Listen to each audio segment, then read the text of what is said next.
कौन चैप्टर है जी? प्रदूषण है। पढ़े थे प्रदूषण को? हाँ? बोले थे ना पढ़ने के लिए। पढ़ने का फुर्सत नहीं है तो तैयारी छोड़ दीजिए, क्योंकि कुछ होने जाने वाला नहीं है। बैग लटका के कोचिंग आइएगा, घर जाइएगा, ऐसे में बताइए तैयारी होगा। सेल्फ स्टडी जरूरी नहीं, अनिवार्य है, अनिवार्य। इस बात को गांठ बांध लीजिए। कोचिंग के बाद सारा समय घर पर पढ़ने में व्यतीत कीजिए। तो बायोलॉजी का ये अंतिम पायदान है। बायोलॉजी खत्म हो गया है, फिर भी प्रदूषण से एक आध प्रश्न पूछे जाते हैं, तो हम कोशिश करते हैं कि प्रदूषण से लगभग जितने भी प्रश्न हैं उस प्रश्न पर चर्चा करते हैं, और प्रश्न पर चर्चा करते करते ही आपका कॉन्सेप्ट भी क्लियर हो जाएगा। तो आइए शुरुआत करते हैं। पहला प्रश्न, पर्यावरण के अजैविक घटक। हम सभी जानते हैं अजैविक मतलब निर्जीव होता है। क्या होता है? निर्जीव। पर्यावरण के अजैविक घटक के भौतिक, रासायनिक एवं जैविक लक्षणों में होने वाला अवांछनीय, अवांछनीय का मतलब खराब, अवांछनीय का मतलब खराब या जैसा होना चाहिए उसके ठीक विपरीत अवांछनीय परिवर्तन क्या कहलाता है? तो पर्यावरण के अजैविक घटक के भौतिक, रासायनिक एवं जैविक लक्षणों में होने वाला अवांछनीय परिवर्तन को क्या कहते हैं? प्रदूषण कहते हैं। ये प्रदूषण का परिभाषा। जिसके कारण प्रदूषण होता है, प्रदूषण फैलाने के लिए कोई न कोई पदार्थ जो है वो जिम्मेदार होते हैं। तो जिन पदार्थों के कारण प्रदूषण होता है उसे क्या कहते हैं? प्रदूषक कहते हैं। जिसके कारण प्रदूषण फैलता है, प्रदूषण में वृद्धि होती है, उस पदार्थ को प्रदूषक कहते हैं। बात समझ गए? पहला में कोई दिक्कत? तो पर्यावरण में होने वाले अवांछनीय परिवर्तन ही क्या है? प्रदूषण है। जिसके कारण प्रदूषण फैलता है उसे क्या कहते हैं? प्रदूषक कहते हैं। क्लियर? पहला प्रश्न। दूसरा, निम्नलिखित में कौन सा एक जैव निम्नीकरणीय प्रदूषक नहीं है?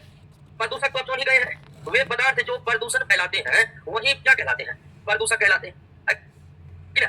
तो प्रदूषक का दो श्रेणी है।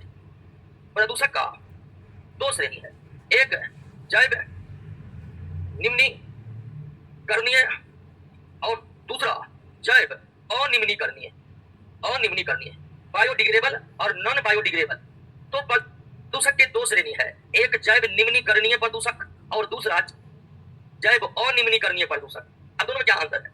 ऐसे प्रदूषक जो अपघटित हो जाते हैं, डिकम्पोज हो जाते हैं अथवा सड़ गल के मिट्टी में मिल जाते हैं, उसे क्या कहते हैं?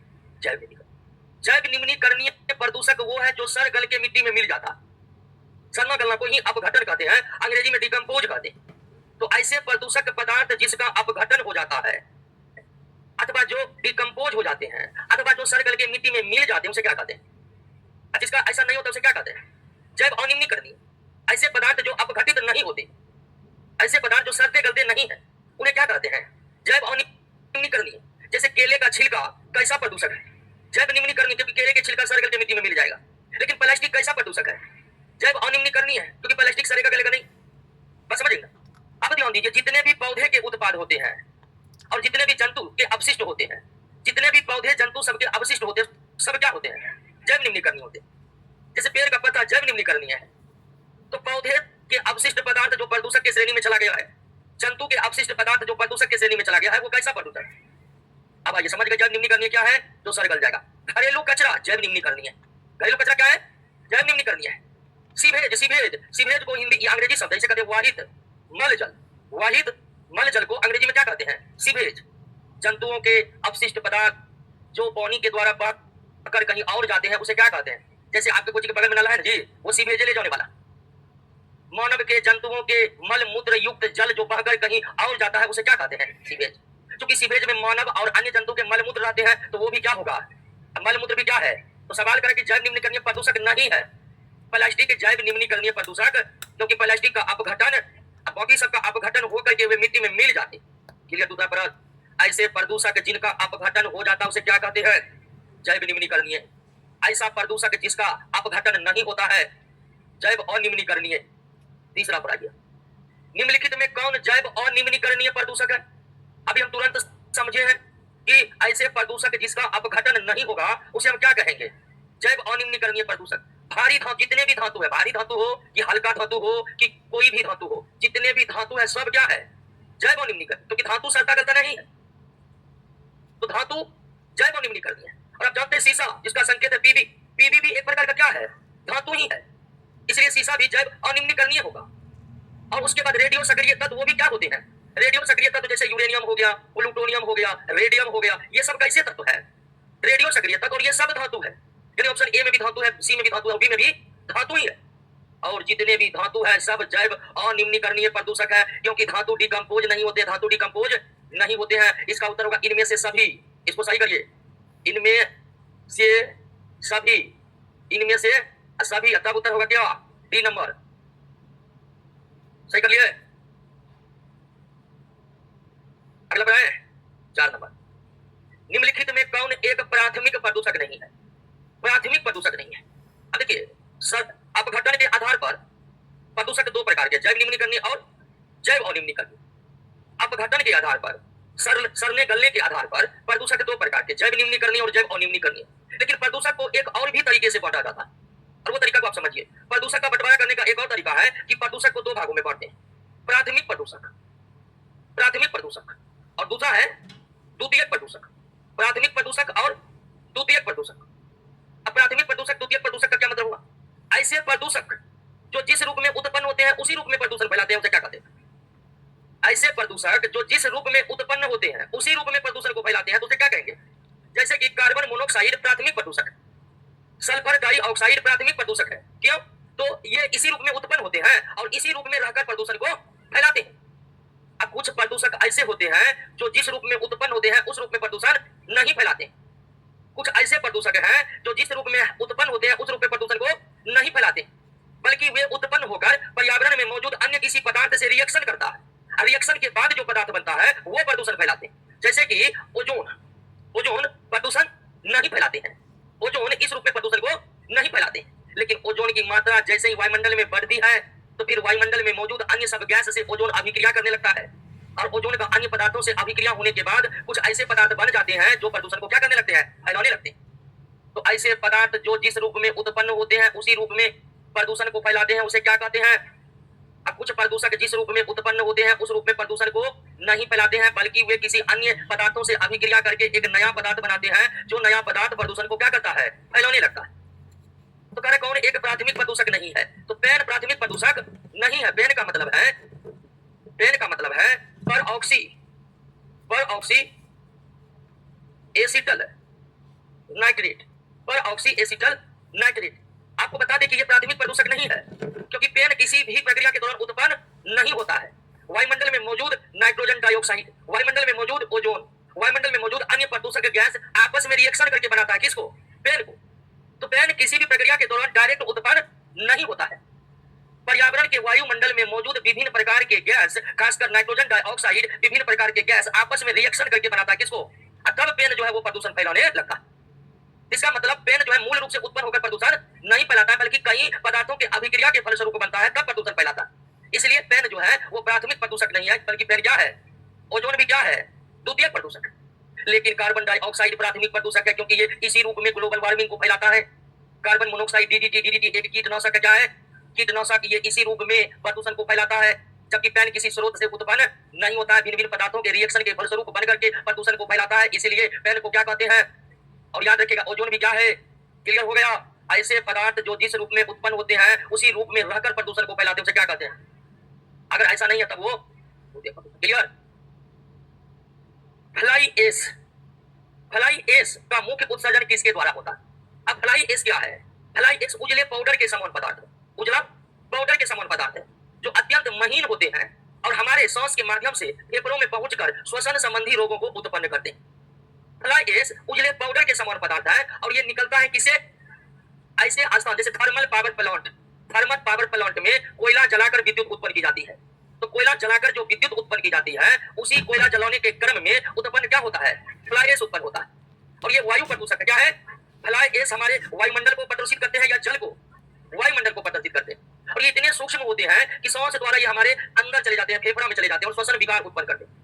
तो फ्लाई एश जो उजले पाउडर के समान पदार्थ है, इसकी उत्पत्ति कोयला आधारित ताप विद्युत गृह से होती है। हालांकि वर्तमान समय में फ्लाई एश को वायुमंडल में उड़ाना सख्त मना है। थर्मल पावर प्लांट में जो बड़े बड़े चिमनी होते हैं उन चिमनियों में ऐसे उपकरण लगा दिए जाते हैं जो फ्लाई एश को वायुमंडल में जाने नहीं देते हैं। वे फ्लाई एश को जमा कर लेते हैं, फिर फ्लाई एश को जमा करके ईंट बनाए जाते हैं। क्या बनाए जाते हैं? ईंट, बड़े बड़े उजले रंग के ईंट होते हैं। आजकल निर्माण में भी उसका इस्तेमाल हो रहा है। लेकिन वर्तमान समय में सारे फ्लाई एश को उपकरणों के सहायता से जमा करना पड़ता है, उसे वायुमंडल में छोड़ा, अब फिर उन फ्लाई एशों से क्या बनाए जाते हैं? ईंट। अब फ्लाई एश से बने ईंट की खासियत होती है वे अत्यंत मजबूत भी होते हैं और काफी हल्के भी होते हैं, और सरकार खुद उन ईंटों को खरीदता है। अगर ईंट मार्केट में नहीं बिकेगा तो उस ईंट को स्वयं कौन खरीद लेगा? सरकार खरीद लेगा, और सार्वजनिक कार्यों में उसका क्या किया जाता है? इस्तेमाल किया। तो फ्लाई एश को अब वायुमंडल में छोड़ा नहीं जाता है, उन्हें रोक लिया जाता है। नेक्स्ट, भोपाल गैस त्रासदी, आप जानते होंगे इसके बारे में, भोपाल गैस त्रासदी के बारे में। इस पर एक वेब सीरीज भी आई हुई थी, आप देखे होंगे, ठीक है? नहीं देखे होंगे कोई बात नहीं है। तो भोपाल गैस त्रासदी के संबंध में निम्नलिखित कथनों पर विचार कीजिए। यह त्रासदी 2-3 दिसंबर 1985 को हुआ था? नहीं, यह त्रासदी 1985 को नहीं बल्कि 1984 को हुआ था। भोपाल गैस ट्रेजेडी वर्ष 1984 को हुआ था, 2-3 दिसंबर को ही। 2 दिसंबर के दिन रात में जहरीली गैस का रिसाव भोपाल में स्थित यूनियन कार्बाइड कंपनी से शुरू हुआ और धीरे धीरे पूरे भोपाल के बहुत अधिक क्षेत्रों में फैल गया। दोस्तों, दूसरा कथन यह है कि यह त्रासदी भोपाल स्थित यूनियन कार्बाइड कॉर्पोरेशन, जो मूल रूप से कीटनाशक दवाओं का उत्पादन करता था, उससे जहरीली गैस रिसने के कारण हुआ था। बिल्कुल सही बात है, बिल्कुल सही बात। रिसाव वाली जहरीली गैस मिथाइल आइसोसाइनेट था, जिसका रासायनिक सूत्र CH3CNO है। बिल्कुल ये भी सही है। तो कौन कथनों में कौन से सही है? 2 और 3 सही है, जबकि पहला कथन क्या है? गलत है। पहला कथन क्या है? गलत है। ये त्रासदी 2-3 दिसंबर 1984 को हुआ था, 2-3 दिसंबर 1900। निम्नलिखित कथनों पर विचार कीजिए, निम्नलिखित कथनों पर विचार कीजिए। पहला कथन है, वायुमंडल में पाए जाने वाले 1 माइक्रोन से 10 माइक्रोन तक के सूक्ष्म कण को एरोसोल कहा जाता है। 1 माइक्रोन का मतलब 1 माइक्रोमीटर ही है, 10 के पावर 6 मीटर। तो 1 माइक्रोन का मतलब 10 टू द पावर -6 मीटर होता है। और वातावरण में 1 माइक्रोन से 10 माइक्रोन तक के सूक्ष्म कणों को एरोसोल कहा जाता है। बिल्कुल ये क्या है? और एरोसोल से बड़े आकार वाले ठोस कणों को क्या कहा जाता है? धूल कहा जाता है। यानी धूल के जो कण होते हैं वो 10 माइक्रोन से बड़े होते हैं। धूल के जो कण होते हैं वो 10 माइक्रोन से बड़े होते हैं। धूल के जो कण होते हैं वो 10 माइक्रोन से बड़े होते हैं। यहाँ पर आपका दोनों कथन क्या है?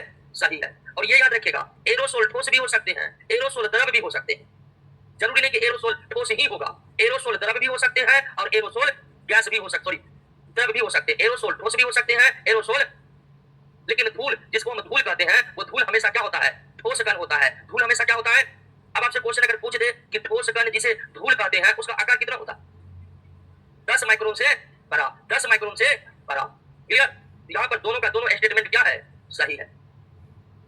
8 नंबर, 6 अप्रैल 2015 को शुरू किया गया राष्ट्रीय वायु गुणवत्ता सूचकांक। राष्ट्रीय वायु गुणवत्ता सूचकांक कब शुरू किया गया? और यह सूचकांक इसलिए शुरू किया गया ताकि शहरी लोगों को वायु प्रदूषण के बारे में बताया जाए, वो भी प्रतिदिन, ठीक है ना? तो शहर के प्रदूषित वायु के बारे में शहर के नागरिकों को प्रतिदिन सूचित करने के लिए 6 अप्रैल 2015 को राष्ट्रीय वायु गुणवत्ता सूचकांक शुरू किया गया। तो सवाल ये पूछ रहा है कि राष्ट्रीय वायु गुणवत्ता सूचकांक से कितने सूचकांक में होगा, सूचकांक में कितने प्रदूषणकारी तत्वों पर विचार किया जाता है? तो 8 प्रदूषणकारी तत्वों पर विचार किया जाता है। कितने? 8, जिसमें पहला है PM10, दूसरा है PM2.5, ठीक है ना? तीसरा है नाइट्रोजन डाई ऑक्साइड, चौथा है ओजोन, पांचवा है अमोनिया, छठा है कार्बन मोनोऑक्साइड, सातवां है सल्फर डाई ऑक्साइड और आठवां है सीसा। इतने प्रदूषणकारी पदार्थों को ध्यान में रखकर राष्ट्रीय वायु गुणवत्ता सूचकांक तैयार किया जाता है। राष्ट्रीय वायु गुणवत्ता सूचकांक तैयार करने में कुल 8 प्रदूषणकारी तत्वों पर विचार किया जाता है, जो आपके सामने है। PM का मतलब पार्टिकुलेट मैटर, और 10 का मतलब हुआ 10 माइक्रोन, 10 का मतलब 10 माइक्रोन, या 2.5 का मतलब हुआ 2.5 माइक्रोन, यानी हवा में 10 माइक्रोन के जो छोटे छोटे कण है उसे क्या कहा जाता है? PM10। वायुमंडल में जो 10 माइक्रोन का छोटे छोटे कण है, जिसको आप धूल भी कह सकते हैं, उसे ही कहा जाता है PM10। Particulate matter 10 micron, particulate matter 2.5 micron. Clear? बस समझ गए? 2.5 माइक्रोन वाले कण को एरोसोल कहेंगे, 10 माइक्रोन वाले को धूल कहेंगे। आप जान चुके हैं? जान चुके हैं जी? उत्तर क्या होगा? 8।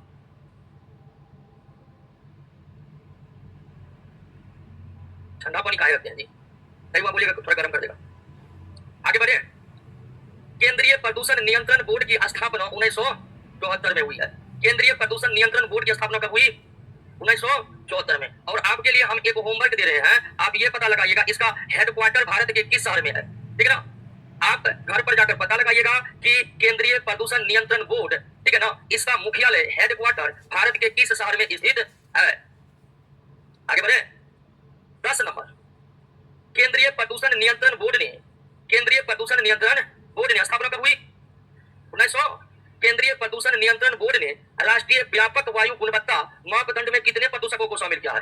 8 प्रदूषकों, सॉरी 12 प्रदूषकों को शामिल किया है। इससे पहले आप पढ़े थे राष्ट्रीय वायु गुणवत्ता सूचकांक में 8, और ये व्यापक है। ये क्या है?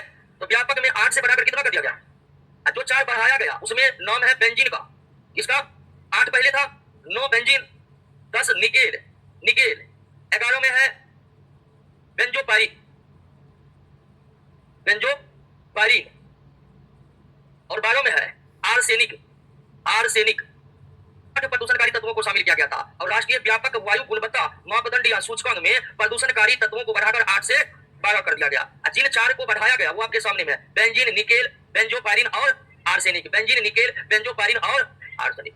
क्लियर हुआ? 1 से 10 तक हो गया जी। तुरंत याद कीजिए, रिपीट कीजिए तो 10 1 से 10 तक। समझ रहे हैं आप? क्वेश्चन डिस्क्राइब करें, समझ रहे हैं? आप प्रदूषण के थ्योरी को 2-3 बार आज भी रीडिंग मारिएगा।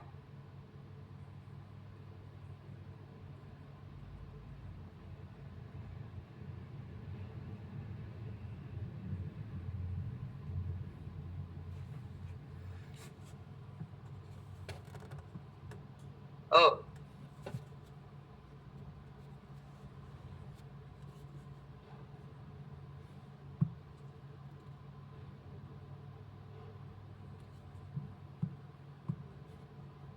निम्नलिखित कथनों पर विचार कीजिए।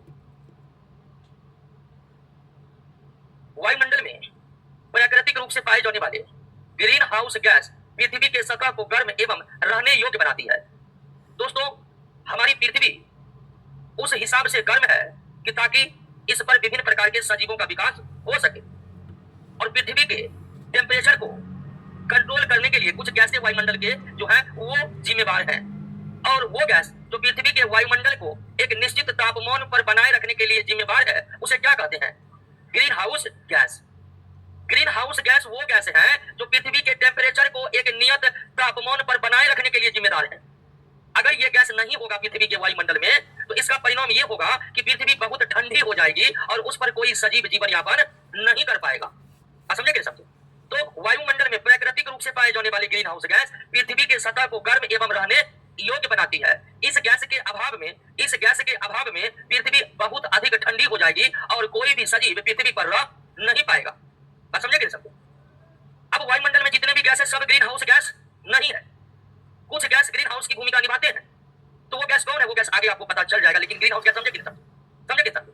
अब आप समझिए कि ग्रीन हाउस गैस पृथ्वी के तापमान को एक निश्चित बनाए रखने में किस प्रकार काम करता है, यानी ग्रीन हाउस गैस कैसे पृथ्वी के टेम्परेचर को मैनेज करता है। तो ग्रीन हाउस गैस की खासियत ये है कि सूर्य से जो किरणें आती है, सूर्य से जो सूर्य किरणें आती है या सूर्य प्रकाश आता है, तो ग्रीन हाउस गैस उसे आने देता है। जब वही सूर्य प्रकाश पृथ्वी से टकराकर लौटने लगता है तो यह ग्रीन हाउस गैस उसे वायुमंडल में क्या कर देता है? रोक देता है, यानी आने देता है लेकिन जाने। और इसी के कारण हमारी पृथ्वी एक नियत टेम्परेचर तक गर्म बनी रहती। अगर वायुमंडल नहीं रहेगा या ग्रीन हाउस गैस नहीं रहेगा वायुमंडल में तो सूर्य की किरणें आएगी, टकराकर फिर चली जाएगी। समझे कि समझे? और पृथ्वी फिर ठंडा हो जाएगा दोस्तों, और ठंडा होने के बाद उस पर कोई रह नहीं पाएगा दोस्तों। बात समझ गए ना? कोई दिक्कत नहीं ना? तो ये कथन बिल्कुल क्या है? अब देखिए, ग्रीन हाउस गैस जो प्राकृतिक है, नेचुरल है, वो तो पृथ्वी के तापमान को बनाए रखने में मदद करती, लेकिन आजकल कुछ ग्रीन हाउस गैस मानव के भिन्न भिन्न कार्यों के कारण उत्पन्न होता है, और मानव जनित ग्रीन हाउस गैस पृथ्वी के तापमान को दिनों दिन और बढ़ाते जा रहा है। प्राकृतिक ग्रीन हाउस गैस टेम्परेचर को उतना ही बनाए रखता है जितना जरूरी है, लेकिन मानव जनित ग्रीन हाउस गैस जो है वो टेम्परेचर को क्या कर रहा है? बढ़ा रहा है, जिसके कारण अत्यंत गर्मी पड़ रही है। आप देखे होंगे, आपको बचपन में याद होगा, अगर बचपन बहुत आपको थोड़ा बहुत भी याद है तो, और वो बचपन आप गांव में बिताए हैं, तो आपको याद होनी चाहिए कि उस समय मौसम ऐसा था कि 6 महीना ठंडा, 6 महीना गर्मी की स्थिति बनी रहती। ठंड का मौसम जो है 3, 4, 5 महीने तक रहा था। ये घटना 2000 ईस्वी तक की है, 2000 से लेकर 2000 से पहले, उसके बाद 2010 तक ऐसी स्थिति थी। लेकिन आज ठंडी धीरे धीरे विलुप्त हो रहा है। बहुत ठंडा तो 1 महीना ठंडा रहोगे तो बहुत है कि नहीं? तो ये जो दिनों दिन गर्मी बढ़ रही है इसका कारण है वो ग्रीन हाउस गैस है, जिसको कौन उत्पन्न कर रहा है? मानव। और मानव जनित ग्रीन हाउस गैस के कारण जो पृथ्वी के वायुमंडल का टेम्परेचर बढ़ रहा है उसे ग्लोबल वार्मिंग कहा जाता है। क्या कहा जाता है? ग्लोबल वार्मिंग में 2 टर्म है, एक पृथ्वी का तापमान बढ़ना और पृथ्वी के वायुमंडल का भी तापमान बढ़ना। और ग्लोबल वार्मिंग के जिम्मेदार गैस को क्या कहते हैं? ग्रीन हाउस गैस जो प्राकृतिक है, नेचुरल है, वो तो मेंटेन करके रखता है, लेकिन मानव जनित जो है वो टेम्परेचर को क्या करता है? तो मानव जनित ग्रीन हाउस गैस का उत्सर्जन ग्लोबल वार्मिंग हेतु जिम्मेदार है। बिल्कुल सही है, दोनों कथन क्या है? सही है। Global warming green house gas के कारण पृथ्वी के सतह और पृथ्वी के वायुमंडल के टेम्परेचर में होने जा रही लगातार वृद्धि को ग्लोबल वार्मिंग कहते हैं। ग्लोबल का मतलब वैश्विक, वार्मिंग का मतलब तापमान, वैश्विक तापमान हिंदी में क्या कहते हैं? क्लियर हो गया? तो दोनों कथन क्या है? ग्लोबल वार्मिंग के लिए मुख्य रूप से जिम्मेदार कौन है? ध्यान रखिए, कार्बन डाइऑक्साइड की मात्रा वायुमंडल में कितनी है? 0.03%। अगर कार्बन डाइऑक्साइड की मात्रा इतना है तब वो ग्लोबल वार्मिंग के जिम्मेदार। कार्बन डाइऑक्साइड की मात्रा जब इनसे अधिक हो जाती है, 1% हो जाती है, 2% हो जाती है, तब वे जिम्मेदार हो जाते हैं किसके? तो ग्लोबल वार्मिंग का सबसे बड़ा जिम्मेदार कौन है? हालांकि सबसे बड़ा ग्लोबल वार्मिंग का सबसे बड़ा जिम्मेदार है कौन? जलवाष्प।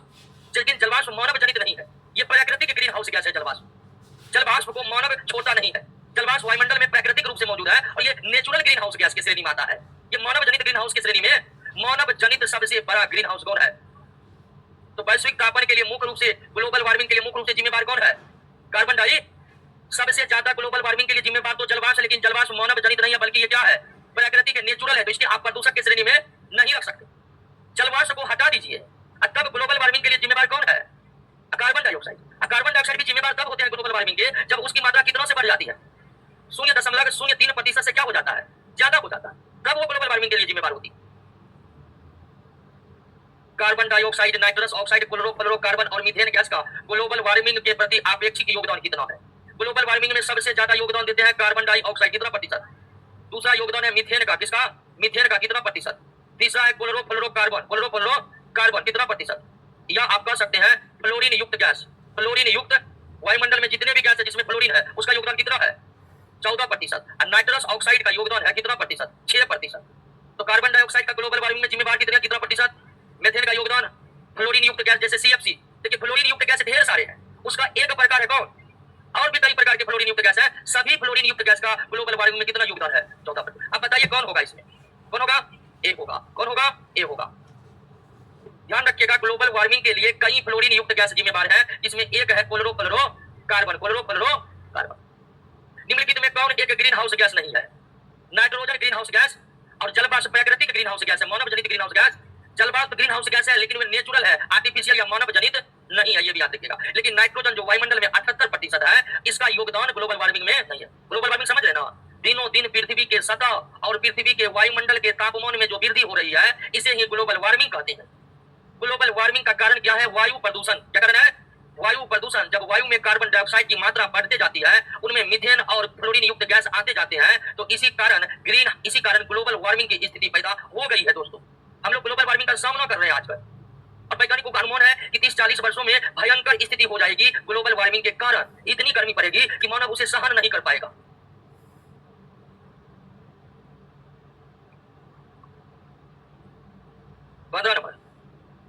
वायुमंडलीय कार्बन जब तटीय एवं समुद्री परितंत्रों में, वायुमंडलीय कार्बन जब तटीय एवं समुद्री परितंत्रों में जमा हो जाते हैं तो उसे क्या कहते हैं? Blue carbon. और एक है ग्रीन कार्बन। ये क्या है? Green carbon. वायुमंडलीय कार्बन डाइऑक्साइड जिसका उपयोग पौधे प्रकाश संश्लेषण में कर लेते हैं, प्रकाश संश्लेषण में कर लेते हैं, उसे ग्रीन कार्बन कहते हैं। उसे क्या कहते हैं? कार्बन। अब यहां पर लिखे कार्बन डाइऑक्साइड, यहां पर हम आपको बता रहे कार्बन, तो आप कंफ्यूज मत करिएगा। कार्बन डाइऑक्साइड में कार्बन की मौजूदगी है। तो वायुमंडलीय कार्बन डाइऑक्साइड जिसका उपयोग पौधे प्रकाश संश्लेषण में कर लेते हैं, उसे ग्रीन कार्बन कहते हैं। क्या कहते हैं? ग्रीन कार्बन कहते हैं। वायुमंडलीय कार्बन जब तटीय एवं समुद्री परितंत्र में जमा हो जाते हैं तो उस कार्बन को क्या कहते हैं? जो कार्बन पौधे के प्रकाश संश्लेषण में इस्तेमाल हो जाता है उसे ग्रीन कार्बन कहते हैं। और काला कार्बन का मतलब कालिक। कालिक आप सुने होंगे या जानते होंगे। कालिक जो जब एक समय डिबिया जलता था या दीप जलते हैं तो ऊपर में कालिक होता है जी। जब देखे होंगे जलावन जब खाना बनता है तो जलावन के खाना बनने में कई काला काला कालिक बन जाते हैं दीवारों पर, तो उसी कालिक को क्या कहते हैं? काला कार्बन कहते हैं। तो जो कार्बन समुद्र में जमा हो गया, जो कार्बन पौधा प्रकाश संश्लेषण में यूज कर लिया, कालिक जो पेट्रोलियम पदार्थ या अन्य किसी ईंधन के जलने से उत्पन्न होते हैं उसे क्या कहते हैं?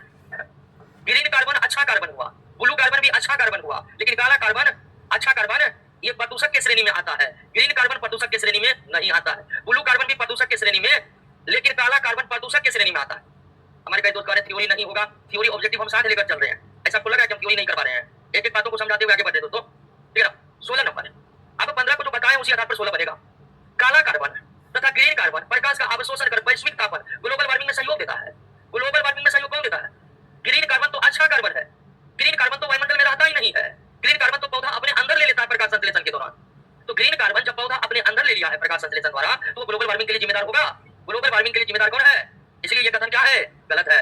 ग्रीन कार्बन तथा ब्लू कार्बन वातावरण से ग्रीन हाउस गैस को कम करने में मदद करते हैं। बिल्कुल, ग्रीन कार्बन चला गया पौधा के अंदर, ब्लू कार्बन चला गया समुद्र के, तो वायुमंडल से दूर हो गया कि नहीं हो गया? अब वायुमंडल से दूर हो गया तो ग्रीन हाउस गैस को कम करने में मदद करेगा कि नहीं करेगा? तो दूसरा कथन बिल्कुल क्या है? सही है कि ग्रीन कार्बन तथा ब्लू कार्बन वातावरण से ग्रीन हाउस गैस को कम करने में मदद करता है, लेकिन काला कार्बन ग्रीन हाउस गैस को बढ़ावा देता है। दोस्तों, पहला कथन गलत है और दूसरा सही है। दूसरा सही है। नेक्स्ट, हरित गृह, गृह होगा या ग्रह नहीं होगा, हरित गृह प्रभाव यानी green house effect. Green house effect और ग्लोबल वार्मिंग दोनों एक ही बात है, बात समझे कि नहीं? तो हरित गृह प्रभाव तथा ग्लोबल वार्मिंग को नियंत्रित करने के लिए कौन सा उपाय किया जाना चाहिए? तो ग्रीन हाउस गैस हरित गृह प्रभाव या ग्रीन हाउस इफेक्ट या ग्लोबल वार्मिंग के लिए जिम्मेदार है वायु प्रदूषण। कौन जिम्मेदार है? तो इन्हें रोकने के लिए हमें वो सब कार्य करनी चाहिए जिससे वायु प्रदूषण में कमी आए और वो खत्म हो। बात समझे कि नहीं समझे? ग्लोबल वार्मिंग के लिए या हरित गृह प्रभाव, हरित गृह प्रभाव समझ रहे हैं ना? देखिए, हरित गृह प्रभाव एक होता है कांच घर, ठीक है ना, ग्रीन हाउस। अब मान लीजिए ग्रीन हाउस है, ये क्या है? तो इसकी खासियत है कि ये सूर्य के किरणों को आने देता है, ये सूर्य के किरणों को आने देता है लेकिन जाने नहीं देता है। और इस घर का इस्तेमाल ठंडे क्षेत्रों में सब्जी उगाने के लिए या अन्य किसी प्रकार के फसल उगाने के लिए किया जाता है। ऐसे देश जहां सालों भर ठंडे पड़ते रहता है, तो वहां सब सब्जी उगाने के लिए किसका इस्तेमाल होता है? और इसकी खासियत ये सूर्य का प्रकाश आएगा लेकिन जाएगा, तो ये अंदर में पूरा क्या हो जाएगा? गर्म हो जाएगा। गर्म हो जाएगा तो वहां पर सब्जी सब उगाने के लिए बेहतर वातावरण मिल सकता है। बात समझे कि नहीं समझे? तो green house gas green house एक ऐसा घर, ऐसा कांच का बना घर होता है जिसका इस्तेमाल ठंडे क्षेत्र में सब्जी या अन्य फसल को उगाने में किया जाता है, क्योंकि इस घर का टेम्परेचर आसपास के टेम्परेचर से ज्यादा हो जाता है। क्यों? तो आने देता है सूर्य की किरणों को लेकिन जाने नहीं देता। हमारे पृथ्वी के वायुमंडल में जो कार्बन डाइऑक्साइड है, जो मीथेन है, क्लोरोफ्लोरोकार्बन है, नाइट्रस ऑक्साइड है, ये वायुमंडल गैस पृथ्वी को ही क्या बना दिया है? ये सब जो गैस है ये हमारे पृथ्वी को ही कन्वर्ट कर दिया। किसमें? ये सब गैस सूर्य के प्रकाश को आने देता है और पृथ्वी से टकराकर जब वो जाने लगती है तो उसे जाने। बात समझ गए ना? तो ग्रीन हाउस वास्तव में कांच का बना घर है और इसकी क्या खासियत होगी समझे कि नहीं समझे? और वायुमंडल में जो मौजूद है ये सब प्रदूषक गैस, इस गैस की खासियत है कि हमारे पूरे पृथ्वी को ही क्या बना दिया है। तो जिस तरह से ग्रीन हाउस गर्म होता है उसी तरह से हमारी पृथ्वी गर्म हो रही है। किनके किनके कारण? इन सब के कारण। तो समझे ना? ग्रीन हाउस समझे कि नहीं समझे? और हमारी पृथ्वी कैसे ग्रीन हाउस बन गया है उस बात को समझे कि नहीं समझे? अब पृथ्वी ग्रीन हाउस बन गया है तो मतलब पृथ्वी गर्म हो गया, तो उसे ही कहा जाता है ग्लोबल वार्मिंग। तो इसको आप कम करिएगा, तो इसको कम करने के लिए हर वो उपाय करने पड़ेंगे जो वायु प्रदूषण को क्या करे? कम करे। बताइए क्या होगा? सभी होगा। जीवाश्म ईंधन को कम से कम प्रयोग। जीवाश्म ईंधन जैसे कोयला, पेट्रोलियम, ठीक है, कोयला, पेट्रोलियम, ये सब क्या है? जीवाश्म ईंधन है। इसमें जीवों के अंश हैं, इसलिए इसे जीवाश्म ईंधन कहते हैं। वृक्षारोपण में वृद्धि तथा वनोन्मूलन में कमी। ऊर्जा दक्षता में सुधार का क्या मतलब हुआ? ऊर्जा दक्षता का सुधार का मतलब हुआ कि जलावन का उपयोग करते थे तो पूरा प्रदूषण फैलता था, धुआं होता था, लेकिन उसके जगह हम एलपीजी का इस्तेमाल करेंगे तो धुआं बहुत। तो जलावन के जगह एलपीजी का इस्तेमाल क्या हुआ? ऊर्जा दक्षता में एलपीजी की जगह हम जब सौर ऊर्जा का इस्तेमाल करेंगे तो ऊर्जा दक्षता में बहुत अधिक सुधार हो गया। तो ऊर्जा दक्षता में सुधार का मतलब समझे कि नहीं? ऊर्जा दक्षता में सुधार का तात्पर्य यह है कि हम ऐसे ऊर्जा स्रोत का इस्तेमाल करें जो कम से कम धुआं फैलाए या कम से कम वायु प्रदूषित करे। समझ गए? तो इनमें से कभी सभी, इनमें से सभी। नेक्स्ट, कार्बन क्रेडिट एक व्यापार योग्य प्रमाण पत्र है जो धारक को कितना कार्बन डाइऑक्साइड के उत्सर्जन का अधिकार देता है। 1 carbon credit equal to 1 ton carbon dioxide. और यहां पर एक और बात, 1 carbon credit equal to 1 ton carbon di या 1 टन कार्बन डाइऑक्साइड के बराबर प्रदूषण फैलाने वाली अन्य गैस। तो एक carbon credit 1 ton carbon dioxide या 1 टन कार्बन डाइऑक्साइड जितना प्रदूषण फैलाएगा उतना ही प्रदूषण फैलाने वाली अन्य गैस को भी हम क्या कहते हैं? एक कार्बन क्रेडिट। नेक्स्ट, वायु में कार्बन डाइऑक्साइड की बढ़ती हुई मात्रा से वायुमंडल का तापमान धीरे धीरे बढ़ रहा है। और ऐसा क्यों? आप जान ही रहे हैं, आने देंगे लेकिन जाने नहीं देंगे। यही कार्बन डाइऑक्साइड की खासियत है। आइए लेकिन जाइए नहीं, यही वायुमंडल में धरफराइए और फिर उसे गर्म करिए। यानी कार्बन डाइऑक्साइड को पृथ्वी का कंबल कहा जाता है। कंबल, ठंड के मौसम में जो हम कंबल ओढ़ते हैं उसकी क्या खासियत होती है? कंबल जो है शरीर के गर्मी को बाहर जाने नहीं देता है, जिसके कारण अंदर यानी कंबल के अंदर बहुत अधिक गर्मी पैदा हो जाती है। अब हम कहते हैं कि कंबल है ब्राउंडेड। ठीक जिस तरह से ठंड के मौसम में हमें कंबल सुरक्षा देता है, या ठंड के मौसम में जो काम कंबल हमारे लिए करते हैं वही काम पृथ्वी के लिए कौन कर रहा है? Carbon dioxide. क्योंकि कार्बन डाइऑक्साइड सौर विकिरण के अवरक्त अंश को क्या कर लेता? अवशोषित कर लेता, उसे लौटने देता ही नहीं है। होगा। नेक्स्ट, निम्नलिखित कथनों पर विचार कीजिए। लघु तरंगदैर्घ्य के लिए हरित गृह गैस एक आवरण का काम करती है, ये इन तरंगों को गुजरने नहीं देती है, ये गलत है, ये गलत है। देखिए, जो ग्रीन हाउस गैस है, जो ग्रीन हाउस गैस है वो आने देती है, और सूर्य का प्रकाश जो आने वाली है, सूर्य का प्रकाश जो आने वाली है वो लघु तरंगदैर्घ्य वाला होता है, उसका वेवलेंथ छोटा होता है आने वाली प्रकाश की रफ्तार, और टकराकर जो लौटती है, ध्यान दीजिएगा, टकराकर जो लौटती है, टकराकर जो लौटती है, टकराकर जो लौटती है वो लौटती नहीं है, और ये लौटने वाला जो होता है ये क्या होता है? दीर्घ तरंगदैर्घ्य होता है। यानी आने वाले सूर्य के प्रकाश का वेवलेंथ छोटा होता है और टकराकर जाने वाले का वेवलेंथ बड़ा होता है, मतलब अधिक होता है। वेवलेंथ का ऐसा ही मतलब क्या है? मीटर है, लेकिन इसे एंगस्ट्रॉम में भी मापा, एक एंगस्ट्रॉम बराबर होता है 10 के पावर माइनस। तो तरंगदैर्घ्य जिसको अंग्रेजी में वेवलेंथ कहते हैं उसका ऐसा ही मतलब क्या है, लेकिन ये इतने छोटे हैं कि इसे किसमें मापा जाता है? तो ग्रीन हाउस गैस जो है वो सूर्य से आने वाले लघु तरंगदैर्घ्य को आने देती है, लेकिन टकराकर लघु तरंगदैर्घ्य जब पृथ्वी से टकराकर परावर्तित होगी तो उसका तरंगदैर्घ्य पहले से बढ़ जाता है, और वे बढ़े हुए तरंगदैर्घ्य वाले विकिरण को या सूर्य के प्रकाश को जाने नहीं। तो छोटा वाला आएगा लेकिन बड़ा वाला जाएगा।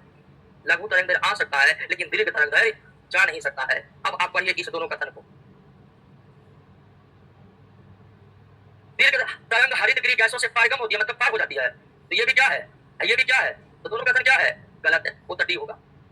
नेक्स्ट, किस वर्ष यह प्रकाश में आया कि क्लोरोफ्लोरोकार्बन समताप मंडल के ओजोन के औसत सांद्रण में कमी ला रहे हैं? ये प्रकाश में आया 1914। कब प्रकाश में आया? आप जानते हैं कि समताप मंडल में ओजोन गैस की मौजूदगी है, और ओजोन गैस का काम होता है सूर्य से आने वाली हानिकारक पराबैंगनी किरणों को क्या करना? रोकना। लेकिन वायु प्रदूषण के कारण समताप मंडल के ओजोन परत में भी लगातार क्या रही है? कमी आ रही है। इसका पता सबसे पहले कब लगा? हाँ, और पता लगाने वाले थे शेरवुड रॉलैंड तथा मारियो मोलिनो, ठीक है ना। 1974 में शेरवुड रॉलैंड और मारियो मोलिनो ने यह पता लगाया कि समताप मंडल के जो ओजोन परत है उसमें कमी आ रही है। सन 1974 में शेरवुड रॉलैंड और मारियो मोलिनो ने यह पता लगाया पहली बार कि समताप मंडल में मौजूद ओजोन परत में क्या रही है? कमी आ रही है। अंटार्कटिका के ऊपर बने ओजोन छिद्र का पता चला कब? 1985 में चला। ओजोन छिद्र वास्तव में कोई छिद्र नहीं है, तो क्या है ये कल बताएंगे दोस्तों।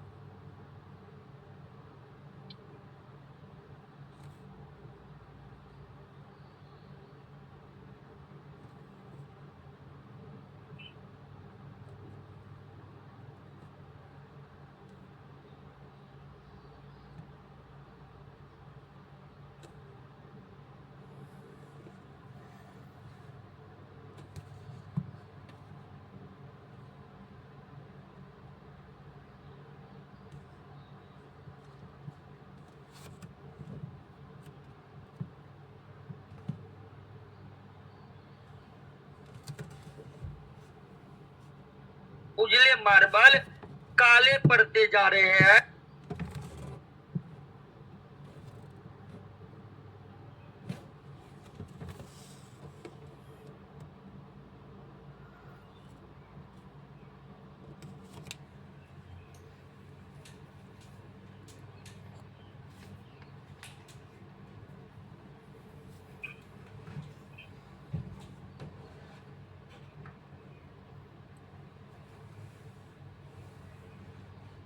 चलिए शांत हो जाइए।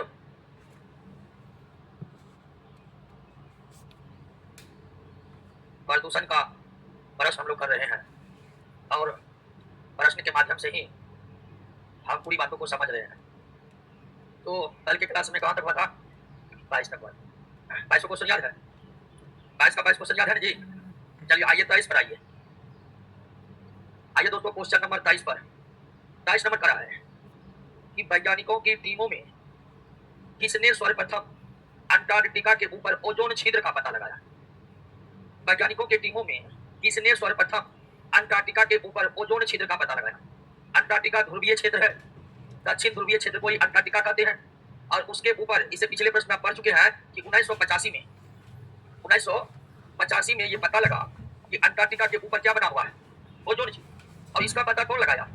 ब्रिटिश टीम ने लगाया और ब्रिटिश टीम के जो प्रमुख वैज्ञानिक थे उसका नाम था जोसेफ अरमन। क्या नाम था?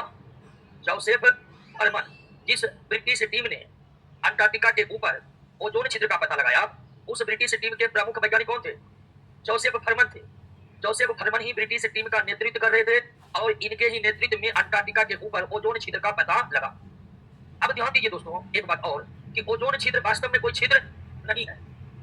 ओजोन छिद्र वास्तव में कोई छिद्र नहीं है। किसी भी स्थान पर ओजोन परत की मोटाई, ओजोन परत की जो मोटाई होनी चाहिए वो मोटाई होनी चाहिए 300 Dobson unit. 300 Dobson unit ozone परत की मोटाई किसमें मापी जाती है? डॉब्सन यूनिट में मापी जाती है। किसमें मापी जाती है? तो किसी भी स्थान पर ओजोन परत की मोटाई कितनी होनी चाहिए? 300 डॉब्सन यूनिट होनी चाहिए। ओजोन परत को किसमें मापा जाता है? डॉब्सन यूनिट में मापा जाता है। और ये भी जानिए कि एक डॉब्सन बराबर होता है 0.01 मिलीमीटर। ओजोन की इतनी मोटी परत को हम क्या कहते हैं? एक डॉब्सन कहते हैं। ओजोन की 0.1 मिलीमीटर मोटी परत को क्या कहते हैं? एक डॉब्सन कहते हैं। और किसी भी स्थान पर ओजोन परत की मोटाई कितनी होनी चाहिए? 300 डॉब्सन यूनिट होनी चाहिए। लेकिन अगर किसी भी स्थान पर ओजोन परत की मोटाई 220 डॉब्सन यूनिट से कम हो जाए, 220 डॉब्सन यूनिट से क्या हो जाए? कम हो जाए, तब हम इसे कहते हैं ओजोन छिद्र। तब इसे क्या कहते हैं? ओजोन छिद्र कहते हैं। तो ओजोन छिद्र का मतलब है ओजोन परत का पतला हो जाना। बात समझे कि नहीं समझे? ओजोन छिद्र वास्तव में कोई छिद्र नहीं है। ओजोन परत का पतला हो जाना ही क्या कहलाता है? ओजोन छिद्र कहलाता है। बात समझ गए ना? एक बार फिर समझिए, ओजोन छिद्र वास्तव में कोई छिद्र नहीं है। जब ओजोन परत बहुत पतला हो जाता है, जब ओजोन परत बहुत पतला हो जाता है, तब उस पतले ओजोन परत को ही क्या कहा जाता है? और कितना पतला हो जाता है? जहां कहीं भी ओजोन परत की मोटाई 220 डॉब्सन यूनिट से कम हो जाएगा उसे क्या कहा जाएगा? और ऐसा स्थिति कहां बना है जिसका पता कब चला और ये पता किसने लगाया? एक स्वस्थ ओजोन परत की मोटाई कितनी होती है? लेकिन जब 220 डॉब्सन यूनिट से पतली हो जाए ओजोन परत तो उसे क्या कहते हैं? क्लियर? कोई दिक्कत? चलिए आगे आते हैं। अभी तुरंत बताए, एक डॉब्सन यूनिट शुद्ध ओजोन के कितने मोटाई के बराबर होते? 0.01 मिलीमीटर। 0.01 मिलीमीटर मोटी ओजोन परत को एक डॉब्सन कहते हैं। नेक्स्ट, वायुमंडल में उपस्थित ओजोन परत सूर्य से आने वाली किस प्रकार के खतरनाक विकिरण को रोक लेता है? तो जो पराबैंगनी किरणें सूर्य से आती है उन पराबैंगनी किरणों के 3 प्रकार है, पराबैंगनी ए, पराबैंगनी बी और पराबैंगनी सी। इसमें खतरनाक जो है जिसे ओजोन परत रोकता है वो कौन है? बी है। जिस खतरनाक पराबैंगनी किरणों को ओजोन परत रोक लेती है वो आपका कौन है? पराबैंगनी बी है। कौन है दोस्तों? चलिए इसको याद रखना है। पिछला तो पिछला में लगता है, अभी भी लग रहा है। निम्नलिखित कथनों पर विचार कीजिए। निम्नलिखित कथनों पर विचार कीजिए। पहला कथन, अब इस क्वेश्चन को बनाइए। तो ये क्वेश्चन समझा चुके हैं, क्या होगा इसका उत्तर? पहले पढ़िए सवाल को। ओजोन छिद्र वास्तव में कोई छिद्र नहीं है। बिल्कुल सही बात है, ओजोन छिद्र वास्तव में कोई छिद्र नहीं। अंटार्कटिका के ओजोन परत के क्षरण को ओजोन छिद्र की संज्ञा दी गई है। बिल्कुल दोनों का कथन क्या है? सही है। जब ओजोन परत में क्षरण होने लगता है और ओजोन परत काफी पतला हो जाता है तो उसे ही क्या कहा जाता है? ओजोन छिद्र कहा जाता है। क्या कहा जाता है? नेक्स्ट, ओजोन विघटनकारी क्षमता के आधार पर पदार्थों का सही क्रम कौन है? आप जानते हैं कि ओजोन परत का दिनों दिन क्षरण होते जा रहा है और ओजोन परत के क्षरण के लिए जिम्मेदार कौन है? तो जिम्मेदार है प्रमुख गैस, वायु को प्रदूषित करने वाली बहुत से गैस है जो ओजोन परत को क्षरण करने के लिए जिम्मेदार है। यानी ओजोन परत का क्षरण वायु प्रदूषण के कारण हो रहा। ओजोन परत का क्षरण किस प्रदूषण के कारण हो रहा है? वायु प्रदूषण। प्रदूषण के कई रूप है, वायु प्रदूषण, जल प्रदूषण, भूमि प्रदूषण, ध्वनि प्रदूषण। तो ओजोन क्षरण जो हो रहा है या ओजोन परत की मोटाई जो कम हो रहा है वो किस प्रदूषण के परिणाम है? वायु प्रदूषण के परिणाम है। तो वे कौन से गैस हैं जो ओजोन परत के क्षरण के लिए जिम्मेदार है? तो ओजोन परत के क्षरण के लिए जो सबसे प्रमुख जिम्मेदार है वो है क्लोरोफ्लोरोकार्बन। सबसे ज्यादा क्लोरोफ्लोरोकार्बन का मतलब कि वे गैस जिसमें क्लोरीन और फ्लोरीन दोनों मौजूद है। क्लोरीन और फ्लोरीन युक्त सभी गैस को सम्मिलित रूप से हम क्या बोलते हैं? क्लोरोफ्लोरोकार्बन, जिसको हम CFC लिखते हैं। CFC लिखते हैं। ये सबसे ज्यादा जिम्मेदार। क्लोरोफ्लोरो के बाद दूसरा स्थान है जिम्मेदार करने का कौन? हेलोन्स। नंबर 1 पर क्लोरोफ्लोरो, नंबर 2 पर कौन है? हेलोन्स। हेलोन्स भी गैसों का समूह है और हेलोन्स गैस का इस्तेमाल जो होता है या हेलोन्स नामक कार्बनिक यौगिकों का इस्तेमाल जो होता है, जितने भी स्प्रे होता है जैसे परफ्यूम का स्प्रे या फिर फोम वाला पदार्थ, ठीक है, कुछ क्रीम ऐसे जो फोम बनाते हैं, परफ्यूम, फोम या स्प्रे मटेरियल जो होता है उसमें इस्तेमाल होते हैं कौन? हेलोन्स। हेलोन्स का व्यापक इस्तेमाल आग बुझाने वाले जितने भी सामग्री है उसमें होता है, यानी अग्निशामक यंत्रों में भी व्यापक तौर पर इस्तेमाल होता है किसका? हेलोन्स का। तो क्लोरोफ्लोरो के बाद ओजोन को क्षरण करने के लिए दूसरा प्रमुख जिम्मेदार कौन है? तीसरा स्थान है किसका? मिथाइल ब्रोमो, और चौथा स्थान है हाइड्रोक्लोरोफ्लोरो। आंसर क्या होगा? इसको याद करना है कि ओजोन परत के क्षरण के लिए सबसे प्रमुख जिम्मेदार है क्लोरोफ्लोरो, दूसरा प्रमुख जिम्मेदार है हेलोन्स, तीसरा मिथाइल ब्रोमो और चौथा। क्लियर? चलिए आगे आगे। अंटार्कटिका के ऊपर सर्वाधिक ओजोन क्षरण अथवा ओजोन छिद्र बनने का क्या कारण है? तो अंटार्कटिका पर जो ओजोन क्षरण हुआ है उसके कारण प्राकृतिक भी है और मानव जनित भी है। आप समझे किन? अंटार्कटिका के ऊपर जो ओजोन परत का क्षरण हो रहा है उसके लिए केवल मानव की गतिविधियां जिम्मेदार नहीं है, बल्कि उसके लिए कुछ प्राकृतिक कारक भी जिम्मेदार है। तो कौन कौन कारक जिम्मेदार है? तो मानव जनित गतिविधियों में सबसे ज्यादा जिम्मेदार कौन है? क्लोरीन। दूसरा जिम्मेदार है ध्रुवीय आवर। अंटार्कटिका जो ध्रुवीय क्षेत्र है उनमें बर्फ के बड़े बड़े आंधियां उठते रहते हैं, वो भी ओजोन परत के लिए क्षरण के लिए जिम्मेदार है। और दूसरा ध्रुवीय समताप मंडलीय बादल। ध्रुवीय क्षेत्र में जो समताप मंडल में बादल बनते हैं, घने बादल बनते हैं, वो भी ओजोन परत के क्षरण के लिए जिम्मेदार है। लेकिन ध्रुवीय भंवर और ध्रुवीय समताप मंडलीय बादल ये प्राकृतिक कारणों से बनते हैं, इनको बनाने में मानव के कोई योगदान यानी कोई भी मानवीय गतिविधि इनके लिए जिम्मेदार, ये प्राकृतिक तौर से बनते हैं। मानवीय गतिविधियों से जो क्लोरीन युक्त गैस वायुमंडल में रिलीज होती है वो ओजोन क्षरण के लिए सबसे ज्यादा जिम्मेदार होते हैं। तो इसका उत्तर क्या होगा? लेकिन एक बात ये भी समझ लीजिए, अंटार्कटिका के ऊपर जो ओजोन छिद्र बने थे यानी ओजोन परत जो काफी मोटा हो गया, पतला हो गया था, वो अब समाप्त हो चुका है। यानी अब कोई ओजोन छिद्र वर्तमान में अंटार्कटिका के ऊपर नहीं है, वो अब खुद ब खुद प्राकृतिक तौर पर ठीक हो चुका है। हाल फिलहाल में ही पता लगा है कि अंटार्कटिका के ऊपर जो ओजोन परत काफी पतला हो गया था, जिसे ओजोन छिद्र भी कहा जाता है, अब वो खत्म हो गया है। यानी कि ओजोन परत की जितनी मोटाई होनी चाहिए उतना वो फिर से हो गया, यानी जो समस्या थी वो अब क्या हो चुका है? ठीक हो चुका है। क्लियर? पदार्थों के उस समूह की पहचान करें, पदार्थों के उस समूह की पहचान करें जिसमें प्रत्येक में ओजोन विघटनकारी पदार्थ एवं हरित गृह गैसीय पदार्थ दोनों का गुण है। सवाल समझिए, सवाल पूछ रहा आपसे कि वे कौन कौन से गैस हैं जो ओजोन परत के क्षरण के लिए भी जिम्मेदार है और ग्रीन हाउस गैस की भूमिका भी निभाता है। ग्रीन हाउस गैस हम पहले ही पढ़ चुके हैं। उन गैसों को ग्रीन हाउस गैस कहा जाता है जो पृथ्वी के वायुमंडल के तापमान बढ़ाने के लिए जिम्मेदार हैं। तो वो कौन कौन से गैस हैं? तो क्लोरोफ्लोरोकार्बन तो है ही। क्लोरोफ्लोरोकार्बन ओजोन परत क्षरण के लिए बहुत ज्यादा जिम्मेदार है, लेकिन ये ग्रीन हाउस गैस भी है दोस्तों। तो क्लोरोफ्लोरोकार्बन तो होगा ही होगा, हेलोन्स भी होगा ही होगा, क्लोरोफॉर्म नहीं होगा, क्लोरोफॉर्म नहीं होगा दोस्तों। तो क्लोरोफ्लोरोकार्बन होगा, हेलोन्स होगा, क्लोरोफॉर्म नहीं होगा, इसमें भी क्लोरोफॉर्म है, ये भी नहीं होगा। कार्बन टेट्रा क्लोराइड होगा, कार्बन टेट्रा। आपका आंसर क्या होगा? Chlorofluorocarbon, carbon tetra chloride, halons एवं मिथाइल ब्रोमो। तो याद रखना है कि ये चारों गैस वायु प्रदूषक गैस है जो ओजोन क्षरण के लिए भी जिम्मेदार है, और ये हरित गृह गैस भी है। ये चारों ओजोन क्षरण के लिए भी जिम्मेदार है और उसके साथ साथ क्या है? हरित गृह गैस भी है। क्लियर बात? नेक्स्ट, निम्नलिखित में कौन सा समझौता संधि ओजोन क्षरण होगा? यहाँ पर ओजोन क्षरण को नियंत्रित करने से संबंधित है, यानी ओजोन परत की जो मोटाई दिनों दिन घटती जा रही है, जिसे हम ओजोन क्षरण भी कहते हैं, उसको रोकने के लिए अंतर्राष्ट्रीय स्तर पर वर्तमान में 3 संधियां हैं। ओजोन क्षरण के जिम्मेदार जो भी है, ओजोन क्षरण के जो भी गैस जिम्मेदार है, उन गैसों को अर्थव्यवस्था से पूरी तरह से दूर कर ओजोन परत को क्षरण से बचाने के जितने भी अंतर्राष्ट्रीय प्रयास हुए हैं, उनके तहत अब तक कितनी संधि बनी है? 3। सबसे पहला बना संधि वियना कन्वेंशन। कब बना? 1985 में। लेकिन वियना कन्वेंशन में कोई बाध्यकारी समझौता नहीं हुआ था, यानी ओजोन परत क्षरण को रोकने के लिए ये कन्वेंशन हुआ, लेकिन इसमें ऐसे कोई व्यवस्था नहीं थी जो देशों को ओजोन परत के क्षरण के जिम्मेदार गैस के उत्सर्जन को रोकने के लिए बाध्य करे। तो ये कन्वेंशन लागू तो हुआ, लेकिन इसका कोई असर नहीं हुआ। इसलिए उसके बाद एक और संधि हुई, मॉन्ट्रियल प्रोटोकॉल, और इस प्रोटोकॉल में वे तमाम व्यवस्थाएं की गई, और इसमें यह व्यवस्था थी कि इनमें जो बातें थी वो सब मानने के लिए देश बाध्य थे, लेकिन इस कन्वेंशन में जो बातें थी उसको देश मानने के लिए बाध्य नहीं था। तो मॉन्ट्रियल प्रोटोकॉल बनाया गया। लेकिन मॉन्ट्रियल प्रोटोकॉल में जो 1987 में पास हुआ था, इसमें केवल किस पर विचार किया गया था? सीएफसी पर ही विचार किया गया। यानी इस प्रोटोकॉल में सभी देशों के लिए ये बाध्य बना दिया गया कि वे इन गैसों का पूरी तरह से उपयोग बंद कर दें। तो इस प्रोटोकॉल में केवल सीएफसी गैस के उत्सर्जन पर रोक लगाने की बात थी, लेकिन इसका कमी यह था कि ओजोन क्षरण के जिम्मेदार अन्य जो गैस है उसके उत्सर्जन को रोकने के लिए देश पर कोई बाध्यता नहीं रखी गई थी। इसलिए आगे चलकर एक और समझौता बना, कौन? किगाली समझौता। और किगाली समझौता 2016 में सीएफसी के अतिरिक्त अन्य सभी गैसों के उत्सर्जन रोकने की बात कही गई जो ओजोन क्षरण के लिए क्या थे? जिम्मेदार थे। तो वर्तमान में जो ये तीनों संधियां या प्रोटोकॉल जो है ये ओजोन क्षरण को रोकने के लिए ही बना है। इनमें से सभी, वियना ऑस्ट्रिया की राजधानी है, मॉन्ट्रियल कनाडा में है, किगाली रवांडा में है। क्लियर? तो ये तीनों समझौता किस उद्देश्य से बनाए गए हैं? ओजोन क्षरण रोकने के लिए। सबसे पहले बना वियना मॉन्ट्रियल और उसके बाद किगाली। क्लियर?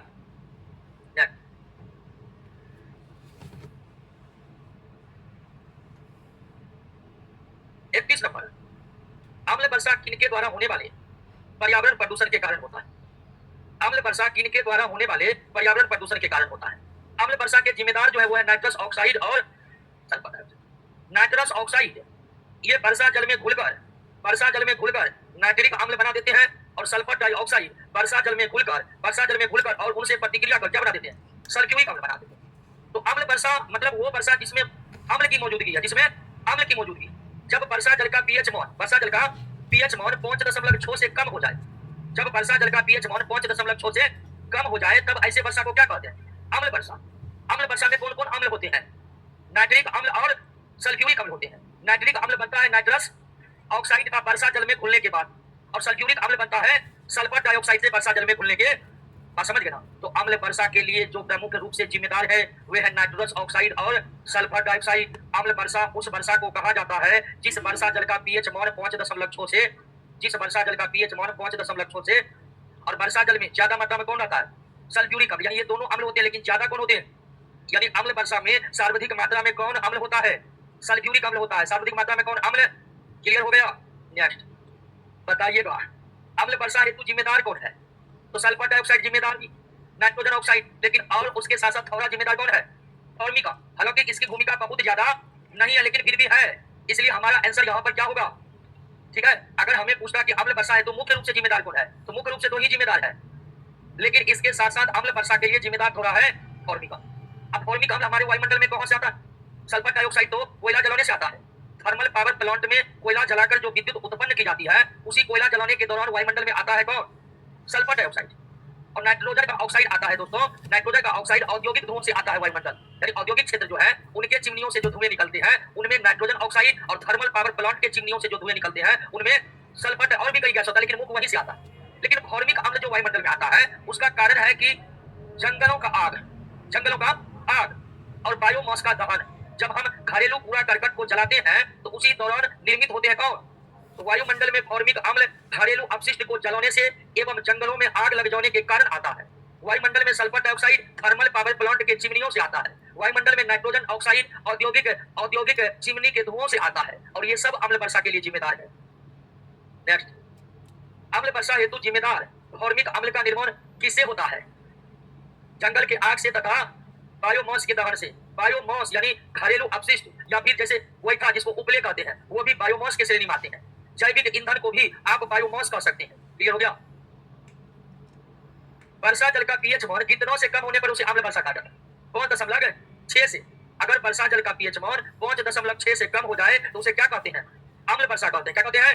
नेक्स्ट, अभी तुरंत बताएं कि सल्फर के उत्सर्जन का सबसे बड़ा स्रोत क्या है? कोयला दहन है। कोयला दहन के बाद स्थान आता किसका? पेट्रोलियम पदार्थ का दहन। पेट्रोलियम पदार्थ यानी पेट्रोल डीजल। लेकिन सल्फर का उत्सर्जन सबसे ज्यादा कोयला दहन से आता है। अब कोयला दहन कहाँ होता है? थर्मल पावर प्लांट में। आज भी हमारे देश में जितनी विद्युत बनती है, जितना इलेक्ट्रिसिटी का निर्माण होता है उसमें 60% इलेक्ट्रिसिटी कोयला जलाकर ही उत्पन्न किए जाते हैं। यानी आज भी भारी मात्रा में कोयला जलाकर विद्युत उत्पन्न किए जाते।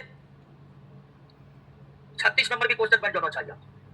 निम्नलिखित में किस अम्ल की मात्रा अम्ल वर्षा में सर्वाधिक होती है? सल्फ्यूरिक। और अम्ल वर्षा में सल्फ्यूरिक अम्ल किस गैस के कारण बनता है? Sulphur dioxide. सल्फ्यूरिक अम्ल का निर्माण वर्षा जल में कैसे होता है? सल्फर डाइऑक्साइड के कारण। नेक्स्ट, भूमंडलीय तापन के कारण समुद्री जल के पीएच मान में निरंतर कमी हो रही है। इसका क्या कारण है? ग्लोबल वार्मिंग के कारण समुद्री जल के पीएच मान में निरंतर कमी आ रही है। इसका क्या कारण है? इसका कारण है समुद्री जल द्वारा कार्बन डाइऑक्साइड का अपेक्षाकृत अधिक उद्ग्रहण है। उद्ग्रहण का मतलब अवशोषण। अगर हम जल में कार्बन डाइऑक्साइड जब घुलती है, तो दोस्तों बनता है H2CO3 यानी कार्बोनिक अम्ल। क्या बनता है? कार्बोनिक अम्ल। ध्यान रखिएगा, एक कार्बोनिक अम्ल होता है। तो H2CO3 को क्या कहते हैं? तो जल में अगर कार्बन डाइऑक्साइड घुलेगा तो किस अम्ल का निर्माण होगा? कार्बोनिक अम्ल का। ज्यादा कार्बन डाइऑक्साइड घुलेगा तो ज्यादा बनेगा क्या? और आप ये जानते हैं कि अम्ल जो है वे पीएच मान में क्या लाता है, कमी लाता है। क्षार पीएच मान को बढ़ाता है और अम्ल पीएच मान को। तो ग्लोबल वार्मिंग किसके कारण, ग्लोबल वार्मिंग के लिए सबसे ज्यादा जिम्मेदार कौन है? और कार्बन डाइऑक्साइड की मात्रा बढ़ने से वे समुद्री जल में मिल करके क्या बनाता है, और यही कार्बोनिक अम्ल ज्यादा बनने के कारण वे समुद्री जल के पीएच मान को क्या कर देता है? बात समझे कि नहीं? तो समुद्री जल द्वारा CO2 का अपेक्षाकृत अधिक उदगरण अर्थात अधिक अवशोषण के कारण ही उस जल का पीएच मान में क्या हो रहा है, और जो अम्ल पीएच मान में कमी ला रहा है वो कौन है? बात समझ गए? नेक्स्ट, निम्नलिखित कथनों पर विचार कीजिए। ऐसी वर्षा जिसका पीएच मान 5.6 से कम हो वो अम्ल वर्षा कहलाता है। बिल्कुल सही बात है, एकदम सही है। ऐसी वर्षा जिसका पीएच मान 5.6 से कम हो वो क्या कहलाता है? अम्ल वर्षा कहलाता है। अम्लीय वर्षा, अम्लीय कोहरे और अम्लीय धुंध को सम्मिलित रूप से अम्ल निक्षेप कहते हैं। तो बिल्कुल ये भी सही है दोस्तों। जब अम्लीय वर्षा होता है तो उस दौरान जो कोहरे बनते हैं वो भी क्या होता है, और उस दौरान जो धुंध बनते हैं वो भी क्या होते हैं, अम्लीय होते हैं। क्योंकि वर्षा जल के साथ अम्ल घुल रहा है तो वायुमंडल में अम्ल अम्ल की स्थिति बन जाती है। इसलिए अम्लीय वर्षा के दौरान वायुमंडल में बनने वाले कोहरा और वायुमंडल में बनने वाले धुंध की प्रकृति भी क्या हो जाते हैं, और इन तीनों को सम्मिलित रूप से क्या कहते हैं, अम्ल निक्षेप कहते हैं। बिल्कुल सही कथन है दोस्तों। भारतीय मृदा सामान्य रूप से क्षारीय होने के चलते इस पर अम्ल वर्षा का प्रभाव कम पड़ता है। क्या ये सही है? बिल्कुल सही है ये बात। ये भी क्या है, ध्यान दीजिए, अम्ल वर्षा का असर भारत के मिट्टियों पर नहीं होता। अम्ल वर्षा के कई हानिकारक प्रभाव हैं, आप समझ रहे हैं? अम्ल वर्षा के कई हानिकारक प्रभाव हैं, लेकिन अम्ल वर्षा भारतीय मिट्टी पर कोई प्रभाव नहीं डाल पाते, क्योंकि भारतीय मिट्टी की प्रकृति क्या है, क्षारीय है। भारत की जो कृषि वाली भूमि की मिट्टी है उसकी प्रकृति क्या है, क्षारीय है। क्यों है ये भी समझ लीजिए। जितने भी उर्वरक डाले जाते हैं, चाहे यूरिया हो, पोटाश हो या फिर अन्य कोई उर्वरक, जितने भी उर्वरक डाले जाते हैं सभी उर्वरकों की प्रकृति क्षारीय होती है। और आप जानते हैं कि हरित क्रांति के बाद से ही भारतीय भूमि पर जबरदस्त तरीके से उर्वरक, रासायनिक उर्वरक का इस्तेमाल हो रहा है। जितने भी रासायनिक उर्वरक हैं उस रासायनिक उर्वरक की प्रकृति क्या होती है, क्षारीय। इसलिए मिट्टी की भी प्रकृति वर्तमान में क्या हो चुका है, क्षारीय हो चुका है। और जब अम्ल वर्षा का अम्ल उस भूमि पर गिरता है तो अम्ल किससे अभिक्रिया करता है, क्षार से अभिक्रिया करता है। और अगर केमिस्ट्री नहीं पढ़े हैं तो कोई बात नहीं, लेकिन अगर पढ़े तो आप ये जानते होंगे या ये जान लीजिए कि अम्ल और क्षार जब भी आपस में अभिक्रिया करते हैं, अम्ल और क्षार जब भी आपस में अभिक्रिया करते हैं, अम्ल क्षार के गुणों को भी नष्ट कर देता है और क्षार अम्ल के गुणों को नष्ट कर देता है, और अम्ल और क्षार एक दूसरे के गुणों को नष्ट करके लवण का निर्माण कर लेता है। तो अम्ल वर्षा के दौरान अम्ल क्या, भूमि की प्रकृति क्या है, क्षारीय। तो क्षारीय भूमि जो है वे अम्ल वर्षा के अम्ल को न्यूट्रल कर देता है, अम्ल जो है भूमि के क्षारीय पर को खत्म कर देता है। तो इससे भूमि भी ठीक हो जाते हैं और अम्ल वर्षा का भी प्रभाव नहीं पड़ता है। तो बिल्कुल तीसरा कथन भी क्या है, सही है। सबके सब कथन क्या है, सही है। नेक्स्ट, अंतरराष्ट्रीय स्तर पर हेलसिंकी प्रोटोकॉल का संबंध किससे है? हेलसिंकी प्रोटोकॉल का संबंध सल्फर उत्सर्जन को रोकने से है।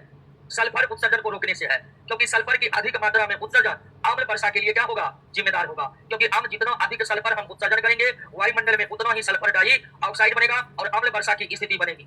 ध्यान रखिएगा, अम्ल वर्षा मिट्टी पर कोई इफेक्ट नहीं डालते हैं, लेकिन अम्ल वर्षा घरों के पत्थरों को खराब कर देते हैं। अम्ल वर्षा धातुओं पर गिरेगा या किसी लोहा पर गिरेगा, स्टील पर गिरेगा तो उसे भी क्या कर देगा, संक्षारित कर देगा। दोस्तों, अम्ल वर्षा का ही परिणाम है कि आगरा स्थित जो ताजमहल है वो धीरे धीरे उसके मार्बल जो है काले पड़ते जा रहे हैं, उजले मार्बल काले पड़ते जा रहे हैं, जिसके लिए मुख्य रूप से कौन जिम्मेदार है, अम्ल वर्षा जिम्मेदार है।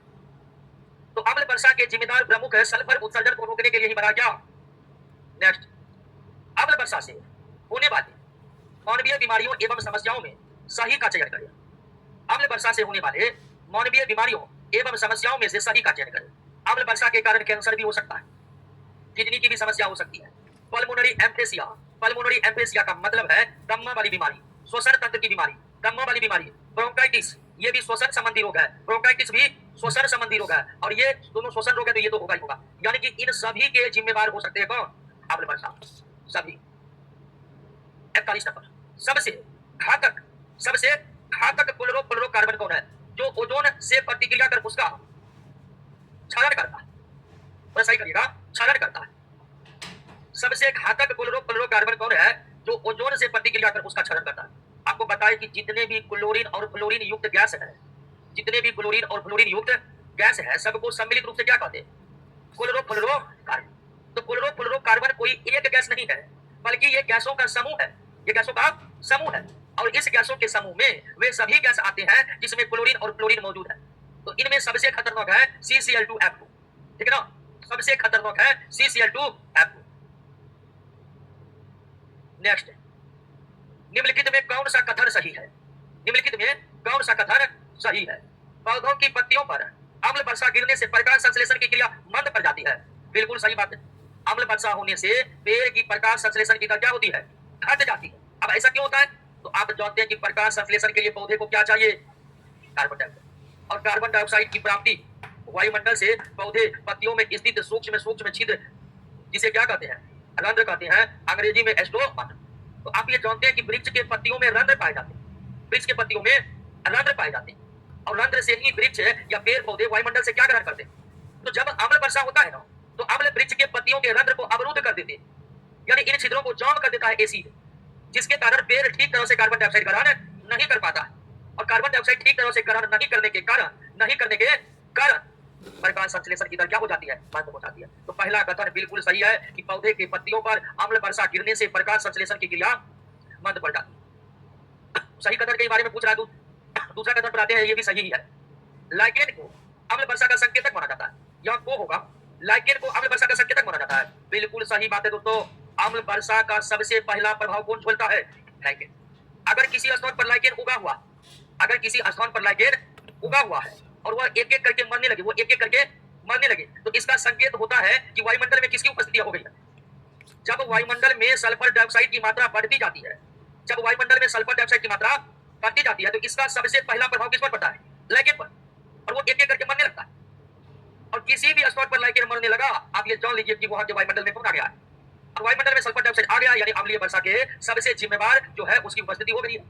समझ गए ना? तो लाइकेन अम्ल वर्षा का संकेतक माना जाता है। और लाइकेन अम्ल वर्षा का संकेत किसकी उपस्थिति का देता है? अगर ये क्वेश्चन पूछे कि वायुमंडल में सल्फर डाइऑक्साइड की उपस्थिति का संकेत कौन देता है और लाइकेन एक एक करके मरने लगता है इस गैस के प्रभाव से, ये भी सही है। और सी भी सही है। अम्लीय वर्षा के कारण ताजमहल के संगमरमरों पर हानिकारक प्रभाव पड़ रहा है। सबके सब कथन क्या है? सबके सब कथन सही है। क्लियर? वो जोड़ना। अवक्षय को रोकने हेतु अंतरराष्ट्रीय संधि मॉन्ट्रियल प्रोटोकॉल कब प्रभावी हुआ? तो मॉन्ट्रियल प्रोटोकॉल बना था कब? अब प्रभावी हुआ 1 जनवरी 1989 में। 1 जनवरी 1989 को ये पूरे विश्व या अंतरराष्ट्रीय स्तर पर प्रभावी हुआ। लेकिन ये संधि बनी थी कब? 1987 में बना और 89 में ये प्रभावी हुआ। जैव ऑक्सीजन मांग, बायोलॉजिकल ऑक्सीजन डिमांड, जिसके लिए मानक मापदंड है। बायोलॉजिकल ऑक्सीजन डिमांड, जिसे हिंदी में जैव ऑक्सीजन मांग कहते हैं, ये किसके लिए मानक मापदंड है? तो ये मानक मापदंड है किसका पता लगाने के लिए? जल प्रदूषण का पता लगाने के लिए। बीओडी के द्वारा इसका पता लगाया जाता है, जल प्रदूषण का। जितना बीओडी बढ़ेगा, जल प्रदूषण की मात्रा उतनी ही बढ़ेगी। बीओडी का बढ़ता मान बताता है कि जल क्या हो रहा है। एक बात पुनः समझिए, बायोलॉजिकल ऑक्सीजन डिमांड के जरिए क्या समझा जाना जाता है, या आप ये भी कह सकते हैं कि जल प्रदूषण का माप किससे होता है? बीओडी से होता है। कैसे? तो बीओडी, स्वच्छ जल का जो बीओडी होता है वो 5 ppm से क्या होता है? कम होता है। जो जल बिल्कुल स्वच्छ है, उस स्वच्छ जल के बीओडी का मान कितना होता है? 5 ppm से कम होता है। अगर बीओडी का मान बढ़ता जा रहा है, तो आप समझिए कि जल प्रदूषित होता जा रहा है। उच्च बीओडी यानी जल प्रदूषित है। बीओडी बढ़ता जा रहा है तो जल प्रदूषण भी।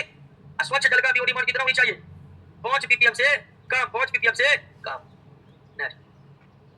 ध्वनि प्रदूषण के संदर्भ में शांत क्षेत्र के अंतर्गत अस्पताल, शिक्षा संस्थान, न्यायालय आदि के चारों तरफ कितनी दूरी तक का क्षेत्र सम्मिलित है? तो 100 मीटर। क्या? अच्छा, इसका क्या होगा? इसका डी होगा। क्लियर? डी होगा। 45। तो शांत क्षेत्र, शिक्षा संस्थान, न्यायालय, अस्पताल, ये सब शांत क्षेत्र है। इन सब क्षेत्रों में हॉर्न देने की मनाही होती है। तो छात्र क्षेत्र जो घोषित किए गए हैं, इस क्षेत्र के चारों तरफ कितनी दूरी तक के लिए? 100 मीटर दूरी के लिए। 100 मीटर दूरी मतलब 100 मीटर की परिधि, यानी कि ये शिक्षा संस्थान है, तो इसके 100 मीटर के दायरे के क्षेत्र को क्या कहा जाता है? शांत क्षेत्र कहा जाता है। इसमें ध्वनि कितना उत्सर्जन होगा या कितने ध्वनि क्षेत्र में उत्सर्जित किए जा सकते हैं, इसके मानक तय कर दिए जाते हैं। तो कोई भी क्षेत्र, कोई भी संस्थान या कोई भी एक विशेष संस्थान शांत क्षेत्र घोषित कर दिया गया है, तो उस क्षेत्र के अंतर्गत उस संस्थान के चारों ओर के कितने मीटर शामिल हो जाते हैं। क्लियर? निम्नलिखित में कौन जैव अपघटनीय प्रदूषक है? कल के क्लास में जैव निम्नीकरणीय और अनिम्नीकरणीय की बात की। जो परिभाषा जैव निम्नीकरणीय की हम बताए थे, जो परिभाषा जैव निम्नीकरणीय की बताए थे, वही परिभाषा किसका है? जैव अपघटनीय प्रदूषक का। तो जैव अपघटनीय प्रदूषक भी वे प्रदूषक हैं जिनका अपघटन हो जाता है, डिकम्पोज हो जाता है, अथवा सड़ गल के मिट्टी में मिल जाते हैं। तो जैव अपघटनीय प्रदूषक कौन है? सीवेज। सीवेज क्या है बताए थे? मानव एवं अन्य पशुओं के मल मूत्र युक्त पानी को क्या कहते हैं? सीवेज। ऐसे जलीय बहाव जिसमें मानव मलमूत्र पशुओं के मलमूत्र शामिल है उसे क्या कहते हैं? सीवेज जैव अपघटनीय है, यानी इसका डिकम्पोज हो जाता है, ये सरगल के मिट्टी में मिल जाते हैं।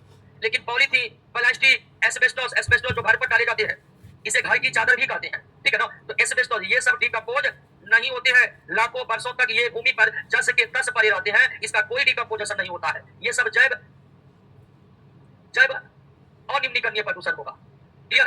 पॉलीथीन, एस्बेस्टस, प्लास्टिक जैव अनिम्नीकरणीय प्रदूषण की श्रेणी में आएगा। नेक्स्ट, निम्नलिखित में कौन सा रेडिएशन सर्वाधिक नुकसानदेह है? Alpha, beta, gamma, neutron. आप ये जानते हैं कि alpha, beta, gamma radio active element से उत्सर्जित होते हैं, रेडियो एक्टिव एलिमेंट से उत्सर्जित होते हैं।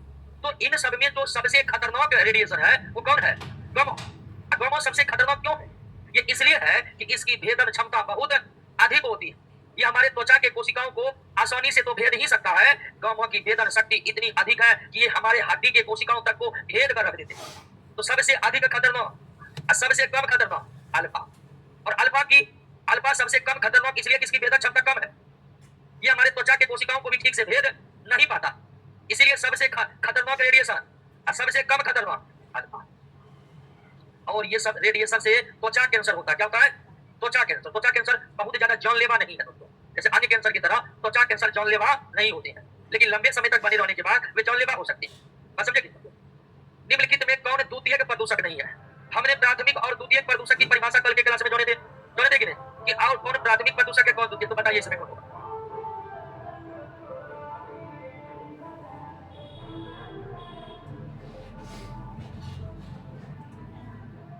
द्वितीयक प्रदूषक ओजोन तो है, सल्फर डाई ये प्राथमिक प्रदूषक है।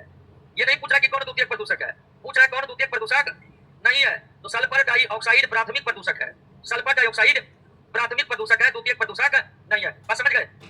यानी पर ऑक्सी एसिटल नाइट्रेट, ओजोन, एस्मो ये सब जो है प्राथमिक प्रदूषक है, सॉरी द्वितीयक प्रदूषक है। यानी ये डायरेक्ट बनते भिन्न भिन्न गैसों के आपसी अभिक्रिया के फलस्वरूप इन सब का निर्माण होता है और तब जाकर ये प्रदूषण फैलाते हैं। नेक्स्ट, निम्नलिखित में कौन सा पादप यानी पौधा आर्सेनिक को अवशोषित करता है? और किस फाइलम का पौधा है? टेरिडोफाइटा। वेरी गुड, टेरिडोफाइटा समूह का पौधा है। ये जलीय पौधा है, ये जलीय पौधा है और स्थल पर भी उगते हैं, लेकिन फल केवल नम और छायादार स्थानों पर उगते हैं, नम और छायादार स्थानों पर उगते हैं। जैसे कि आम के बागान के नीचे, आम के पेड़, विशाल आम के पेड़ के नीचे उगेगा ताकि इसे हमेशा छाया मिलती रहे। नदियों के किनारे, तालाब के किनारे उगता है ताकि इसे नम मिट्टी मिलता रहे।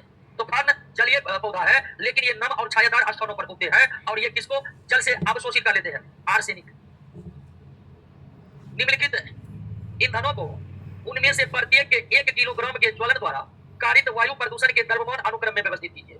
तो सबसे ज्यादा प्रदूषण फैलाता है डीजल, डीजल के से कम और इनसे भी कम है। अनुक्रम बढ़ते होगा कि घटते होगा, ये कह दिया हुआ, क्योंकि ये देखिए बढ़ते क्रम हो गया, ये क्या हो गया और ये क्या हो गया? घटते क्रम। तो अनुक्रम जो पूछ रहा है वो बढ़ते घटते क्रम नहीं दिया हुआ, ठीक है? तो प्रश्न में थोड़ा सा त्रुटि है, क्योंकि ऑप्शन ए प्रदूषण के घटते क्रम में है और ऑप्शन बी प्रदूषण के बढ़ते क्रम में है। आप इन तीनों ईंधनों को जान ही रहे हैं, तो इन तीनों ईंधनों में सबसे ज्यादा प्रदूषण किससे होता है? डीजल से। डीजल से थोड़ा कम प्रदूषण पेट्रोल से होता है और सबसे कम प्रदूषण सीएनजी से होता है। बात समझे कि नहीं? डीजल, पेट्रोल, सीएनजी, सीएनजी यानी कंप्रेस्ड नेचुरल गैस, इन तीनों में सबसे कम प्रदूषण और सबसे अधिक प्रदूषण, और ये ईंधन सबसे ज्यादा वर्तमान में इस्तेमाल किए जा रहे हैं। आप सीएनजी गाड़ी को भी देखे होंगे, आप डीजल गाड़ी के भी देखे होंगे, उनके साइलेंसर से निकले हुए धुओं का भी आप कभी ना कभी अंदाजा लगाए होंगे। सबसे कम धुआं सीएनजी से। आपको ऐसा लगेगा धुआं निकल रहा है, लेकिन निकलता है बहुत कम। और डीजल वाला सबसे ज्यादा, अब पेट्रोल बीच में है। समझ गए ना? इस क्वेश्चन को समझ गए ना? चलिए एक बार जितना क्वेश्चन करवाए रिवीजन कीजिए। तो ऑनलाइन वाले दोस्त रोशन सर बहुत कम पढ़ाते हैं, कल क्लास नहीं हुआ था।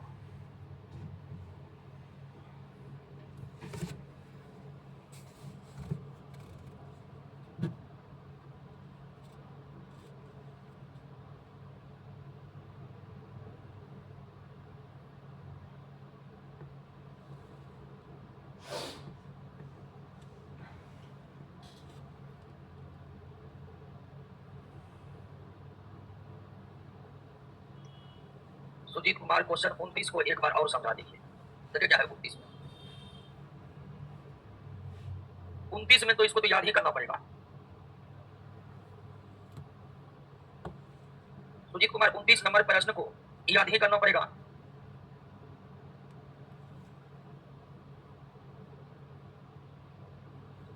ओके यार, तो इस क्वेश्चन का उत्तर नहीं दे रहे हैं, लेकिन इस क्वेश्चन के भावना को आप समझ रहे हैं ना? हैं? भावना को समझ गए तो आइए एकावन नंबर पाइए, डीजल इंजन के कारण होने वाले वायु प्रदूषण के बारे में निम्नलिखित में कौन सा कथन सही? डीजल इंजन की खासियत ये होती है कि इंजन निम्न ताप पर कार्बन मोनोऑक्साइड और उच्च ताप पर नाइट्रोजन ऑक्साइड की प्रचुर मात्रा उत्पन्न करते हैं। दोनों ही भयंकर वायु प्रदूषक गैस है। तो डीजल इंजन पेट्रोल सीएनजी के अपेक्षा अधिक प्रदूषण फैलाता है, क्योंकि यह निम्न ताप पर कार्बन मोनोऑक्साइड और उच्च ताप पर नाइट्रोजन ऑक्साइड की प्रचुर मात्रा उत्पन्न करता है। निम्न ताप पर यदि डीजल इंजन जब स्टार्ट होता है तब उसका टेम्परेचर कम होता है, धीरे धीरे इंजन लंबे समय तक जब स्टार्ट होता है इंजन पूरा क्या होता है? गर्म होता है। तो आप ये भी कर सकते हैं, डीजल इंजन स्टार्ट हुआ तो शुरुआती स्थिति में हुए कार्बन मोनोऑक्साइड, लंबे समय तक इंजन के कार्यशील रहने के बाद जब इंजन गर्म होता है तब वो नाइट्रोजन ऑक्साइड की प्रचुर मात्रा उत्पन्न करता है। दोनों भयंकर प्रदूषक गैस है। कार्बन मोनोऑक्साइड तो सीधे हमारे श्वसन प्रणाली को डायरेक्ट अटैक करता है, नाइट्रोजन ऑक्साइड अम्ल वर्षा के जिम्मेदार है, वो आप जान ही चुके हैं। तो डीजल इंजन के कारण होने वाले वायु प्रदूषण के बारे में ये बात ही सही है कि निम्न तापमान पर कार्बन मोनोऑक्साइड और उच्च तापमान पर क्लियर किस भारी धातु से प्रदूषित जल को पीने से ब्लैक फुट नामक चर्म रोग होता है? आर्सेनिक युक्त जल के पीने से ब्लैक फुट नामक चर्म रोग होता है। कैडमियम से इटाई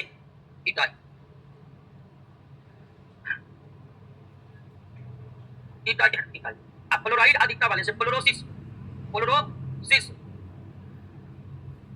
तो अगर जल में आर्सेनिक की मात्रा ज्यादा हुआ तो कौन सा रोग होगा? Black foot. जल में कैडमियम की मात्रा ज्यादा हुआ, जल में फ्लोराइड या फ्लोरीन की मात्रा ज्यादा हुआ, फ्लोरोसिस। सीसा जल प्रदूषक नहीं है, सीसा वायु प्रदूषक है। सीसा क्या है? वायु प्रदूषक है। यूरो उत्सर्जन नियम उत्सर्जन के मानक है और ये एक वाहन से उत्सर्जन के लिए सीमा निर्धारित करने के पैकेज प्रदर्शित करते हैं। निम्नलिखित गैसों में कौन इसके अंतर्गत शामिल है? यूरो उत्सर्जन नियम इंजन में इस्तेमाल होने वाले ईंधन के मानक तय करते हैं। एक इंजन में इस्तेमाल होने वाले ईंधन का क्वालिटी क्या होगा, वही क्वालिटी तय करने वाला मेजरमेंट है कौन? यूरो उत्सर्जन। हमारे भारत में यूरो की जगह भारत स्टेज चलता है, जिसे हम क्या कहते हैं? बीएस। और यूरोपियन कंट्री में चलता है क्या? यूरो उत्सर्जन। आप सुने होंगे BS first, BS second, BS six, जिसको हम कहते हैं भारत स्टेज। ये क्या है? ये ईंधन की क्वालिटी तय करने वाली मानक है। तो यूरो उत्सर्जन पैकेज के अंतर्गत कार्बन मोनोऑक्साइड भी शामिल है, हाइड्रोकार्बन भी शामिल है, नाइट्रोजन ऑक्साइड भी शामिल है, सब शामिल है। नेक्स्ट, भारत सरकार ने किस वर्ष स्टैंडर्ड यूरोपीय मापदंड को क्या कहते हैं? यूरो उत्सर्जन कहते हैं। क्या कहते हैं? तो स्टैंडर्ड यूरोपीय मापदंडों को भारतीय अनुरूप में अपनाते हुए बीएस यानी भारत स्टेज की शुरुआत की। तो भारत स्टेज की शुरुआत पहली बार कब हुआ था? वर्ष 2000 में भारत स्टेज फर्स्ट आया था। अभी वर्तमान में भारत स्टेज 6 चल रहा है, 7 भी आ गया है, लेकिन अभी 7 प्रारंभिक दौर में ही है। लेकिन वर्तमान में जितने भी इंजन इस्तेमाल हो रहे हैं वो सब इंजन बीएस 6 ईंधन के मानकों के अनुरूप चलने वाले ईंधन है। समझ गए? तो इसकी शुरुआत कब हुई थी? वर्तमान में सारे इंजन किस बीएस लेवल के हैं? 6 के चल रहे, 7 भी आ गया, लेकिन अभी ये प्रारंभिक है। तो ये जो भारत स्टेज है इसकी पहली बार शुरुआत कब हुई थी? सिगरेट के धुएं में कार्बन मोनोऑक्साइड और बेंजीन पाए जाते हैं। सिगरेट के धुएं में कार्बन मोनोऑक्साइड और बेंजीन पाए जाते हैं। ठोस अपशिष्ट जब मिट्टी एवं भूमिगत जल में पहुंचकर उसे प्रदूषित कर देता है तो इस प्रक्रिया को क्या कहते हैं? लीचिंग कहते हैं। क्या कहते हैं? जैसे पूरा कचरा जमा है, कहीं पर पूरा कचरा क्या है और बारिश हुई और पूरे कचरे के चारों तरफ पानी लग गया, तो इससे हानि क्या होता है कि पूरे कचरे के हानिकारक तत्व उसी पानी में घुलकर धीरे धीरे धीरे मिट्टी से छनते हुए भूमिगत जल में जाकर मिल जाते। इसलिए जल स्रोतों के निकट कूड़े कचरे का ढेर नहीं लगानी चाहिए या फिर घरेलू अपशिष्ट का निपटारा जल स्रोत के बगल में नहीं करनी चाहिए। आप समझ गए ना? निम्नलिखित में कौन ग्रीन हाउस प्रभाव में योगदान नहीं देता है? ओजोन। नेक्स्ट, 1 अप्रैल 2020 को लागू बीएस 6 मानक फ्यूल में सल्फर की मात्रा कितनी होनी चाहिए? 50 ppm। नेक्स्ट, पारे और नाइट्रेट से संदूषित का मतलब प्रदूषित पारे और नाइट्रेट से संदूषित या प्रदूषित जल के उपयोग से निम्नलिखित में कौन कौन से रोग होते हैं? तो पारे के कारण मिनीमाता और नाइट्रेट के कारण ब्लू बेबी सिंड्रोम। ये ब्लू बेबी सिंड्रोम बच्चों को ही होती है और इस रोग में शरीर नीला पड़ जाता है, क्योंकि इस रोग में रक्त में हीमोग्लोबिन की भारी कमी होती है, जिसके कारण त्वचा नीले पड़ने लगती है और यही कारण है कि इसे क्या कहते हैं हम लोग? तो ब्लू बेबी सिंड्रोम जल प्रदूषण का परिणाम है। नाइट्रेट युक्त जल का सेवन जब बच्चे करते हैं तो ब्लू बेबी सिंड्रोम होता है, हालांकि वयस्क बहुत ज्यादा प्रभावित नहीं होते हैं। निम्नलिखित विकल्पों में कौन सुमेलित नहीं है? पहला ही सुमेलित नहीं है। धूल फेफड़ा को खराब करेगा जी, किडनी को खराब करेगा, जितने भी धूल कण हैं ये श्वसन माध्यम से हमारे शरीर में प्रवेश करके कहां पहुंचते हैं और अंततः फेफड़ा को ही क्षतिग्रस्त करते हैं। प्रकाश रासायनिक एस्मोग जैसे कि परऑक्सी एसिटिल नाइट्रेट, इसका मुख्य अवयव कौन है? मुख्य अवयव तो परऑक्सी एसिटिल नाइट्रेट ही है, लेकिन इसका अन्य अवयव ओजोन, नाइट्रिक और सब है दोस्तों। ये सब मिलकर बनाता है क्या? एस्मोग, जिसे क्या कहते हैं? बस समझ गए ना? किस जल क्षेत्र में पीओडी की अधिकता बताइएगा? पीओडी की अधिकता संकेत देता है कि जल प्रदूषित हो रहा है और वो खनिज प्राप्त कर रहा है। खनिज मतलब घरेलू अपशिष्ट, खनिज का खाद भी आप इस्तेमाल कर सकते हैं। यहाँ पर निम्नलिखित कदरों पर विचार कीजिए। लंदन के वायु में व्याप्त स्मोग अपकारक है, बिल्कुल सही है। लॉस एंजल्स में वायु में व्याप्त स्मोग ऑक्सीकारक है, दोनों सही है। हालांकि अब दोनों शहर की स्थिति पूरी तरह से हो चुकी है, ठीक हो चुकी है। अब वहां पर स्मोग की समस्या नहीं है, न ही लंदन में न ही लॉस एंजल्स में। और ऑक्सीकारक अपकारक समझ लेना, यानी लंदन के वायु में जो प्रदूषण के कारण स्मोग बना करते हैं या बना करते थे, उसकी प्रकृति क्या थी? अपकारक। लॉस एंजल्स वाला निम्नलिखित में कुछ महत्वपूर्ण प्रदूषक हैं जो भारत में इस्पात उद्योग द्वारा मुक्त किए जाते हैं। इस्पात उद्योग में जमकर कोयला जलाया जाता है। वातिया भट्टी का इस्तेमाल करने के लिए आप जानते हो कि इस्पात उद्योग में भट्टी का इस्तेमाल होता है। वातिया भट्टी में ही हेमाटाइट से लोहा की प्राप्ति होती है। उस भट्टी में भर भर के कोयला और कोक को जलाया जाता है, जिसके कारण उस भट्टी के धुएं से वायुमंडल में सल्फर के ऑक्साइड, नाइट्रोजन के ऑक्साइड, कार्बन मोनोऑक्साइड और ये सब आते हैं। अगर बातिया भट्टी के बारे में आप जानते होंगे तो बातिया भट्टी में आप पढ़े होंगे कि ये दोनों बनता है, लेकिन सल्फर भी बनता है और नाइट्रोजन के ऑक्साइड, उपर्युक्त सभी। किस प्रदूषण को दूर करने के लिए ग्रीन मफलर इस्तेमाल होता है? ध्वनि प्रदूषण। अब ग्रीन मफलर क्या है इसको समझिए। सड़क के किनारे किनारे जो पेड़ लगाते हैं उसी को क्या कहते हैं? ग्रीन मफलर कहते हैं। सड़क के किनारे पेड़ लगाने की प्रक्रिया को क्या कहते हैं? और इससे क्या होता है कि सड़क पर चलने वाले वाहनों के शोर यानी आवाज और हॉर्न के आवाज अगल बगल बसे घरेलू इलाकों में पहुंच नहीं पाता। अगर हम सड़क के दोनों ओर पेड़ लगा दे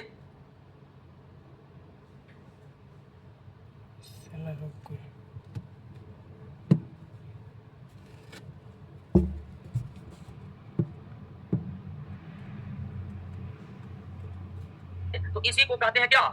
ग्रीन मफलर। और इसे क्या होता है? इसे ध्वनि प्रदूषण रुकता है। कैसे? तो सड़क पर चलने वाले गाड़ी के आवाजों को, उनके हॉर्न को ये पेड़ पौधे घरेलू इलाके में या रिहायशी इलाकों में जाने से रोकते हैं या उस आवाज को काफी मंद कर देते हैं। आप समझ गए? और ये ग्रीन मफलर ध्वनि प्रदूषण को मेन रूप से रोकते हैं, लेकिन ये धूल प्रदूषण को भी रोकते हैं। ये धूल को बहुत ज्यादा उड़ने नहीं देते हैं। ये हो गया, समझ गए ग्रीन मफलर क्या है? 66 रेडियोधर्मी प्रदूषण। रेडियोधर्मी प्रदूषण यानी कि अल्फा बीटा गामा रेडिएशन वाला प्रदूषण। रेडियोधर्मी प्रदूषण का मतलब अल्फा बीटा गामा जैसे रेडिएशन पोल्यूशन से संबंधित निम्न कथनों में कौन सही है? जो पशुओं में आनुवंशिक परिवर्तन लाता है, बिल्कुल सही है। रेडिएशन पोल्यूशन में या रेडियोधर्मी प्रदूषण में जो गामा किरणें हैं, वे गामा किरणें कोशिका के डीएनए तक को क्षतिग्रस्त कर देती हैं। और अगर कोशिका का डीएनए क्षतिग्रस्त हो गया तो निश्चित तौर पर क्या हो जाएगा? आनुवंशिक परिवर्तन हो जाएगा, बिल्कुल सही है। यह मृदा में विद्यमान विभिन्न खनिजों को संतुलित कर देता है। ये तो अच्छी बात है, और प्रदूषण से अच्छी बात हो सकती है। प्रदूषण हमेशा हानि ही फैलाता है, तो इससे कोई मिट्टी में खनिज संतुलन नहीं होता। यह रक्त संचार में व्यवधान पैदा करता है, ये कैंसर पैदा करता है। तो सही है 1 3 4, 2 सही नहीं है। रेडियोधर्मी प्रदूषण से कोई खनिज मात्रा मिट्टी में संतुलित नहीं होते। स्वच्छ जल का बीओडी मान 5 ppm से कम होनी चाहिए। जितना बीओडी बढ़ेगा उतना ही क्लियर। दोस्तों अब लेते हैं कल के क्लास। कितना प्रश्न बचा है? 151। चलिए कल खींच देते हैं।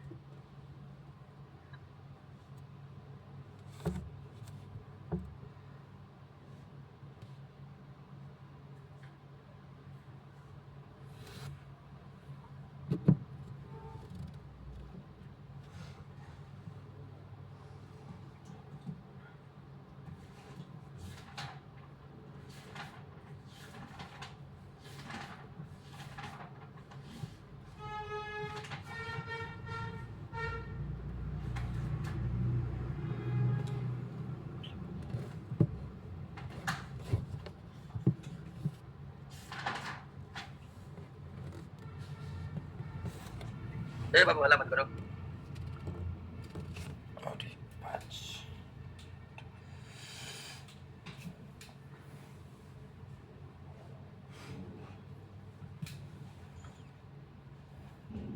पर्यावरण पढ़ रहे थे ना जी?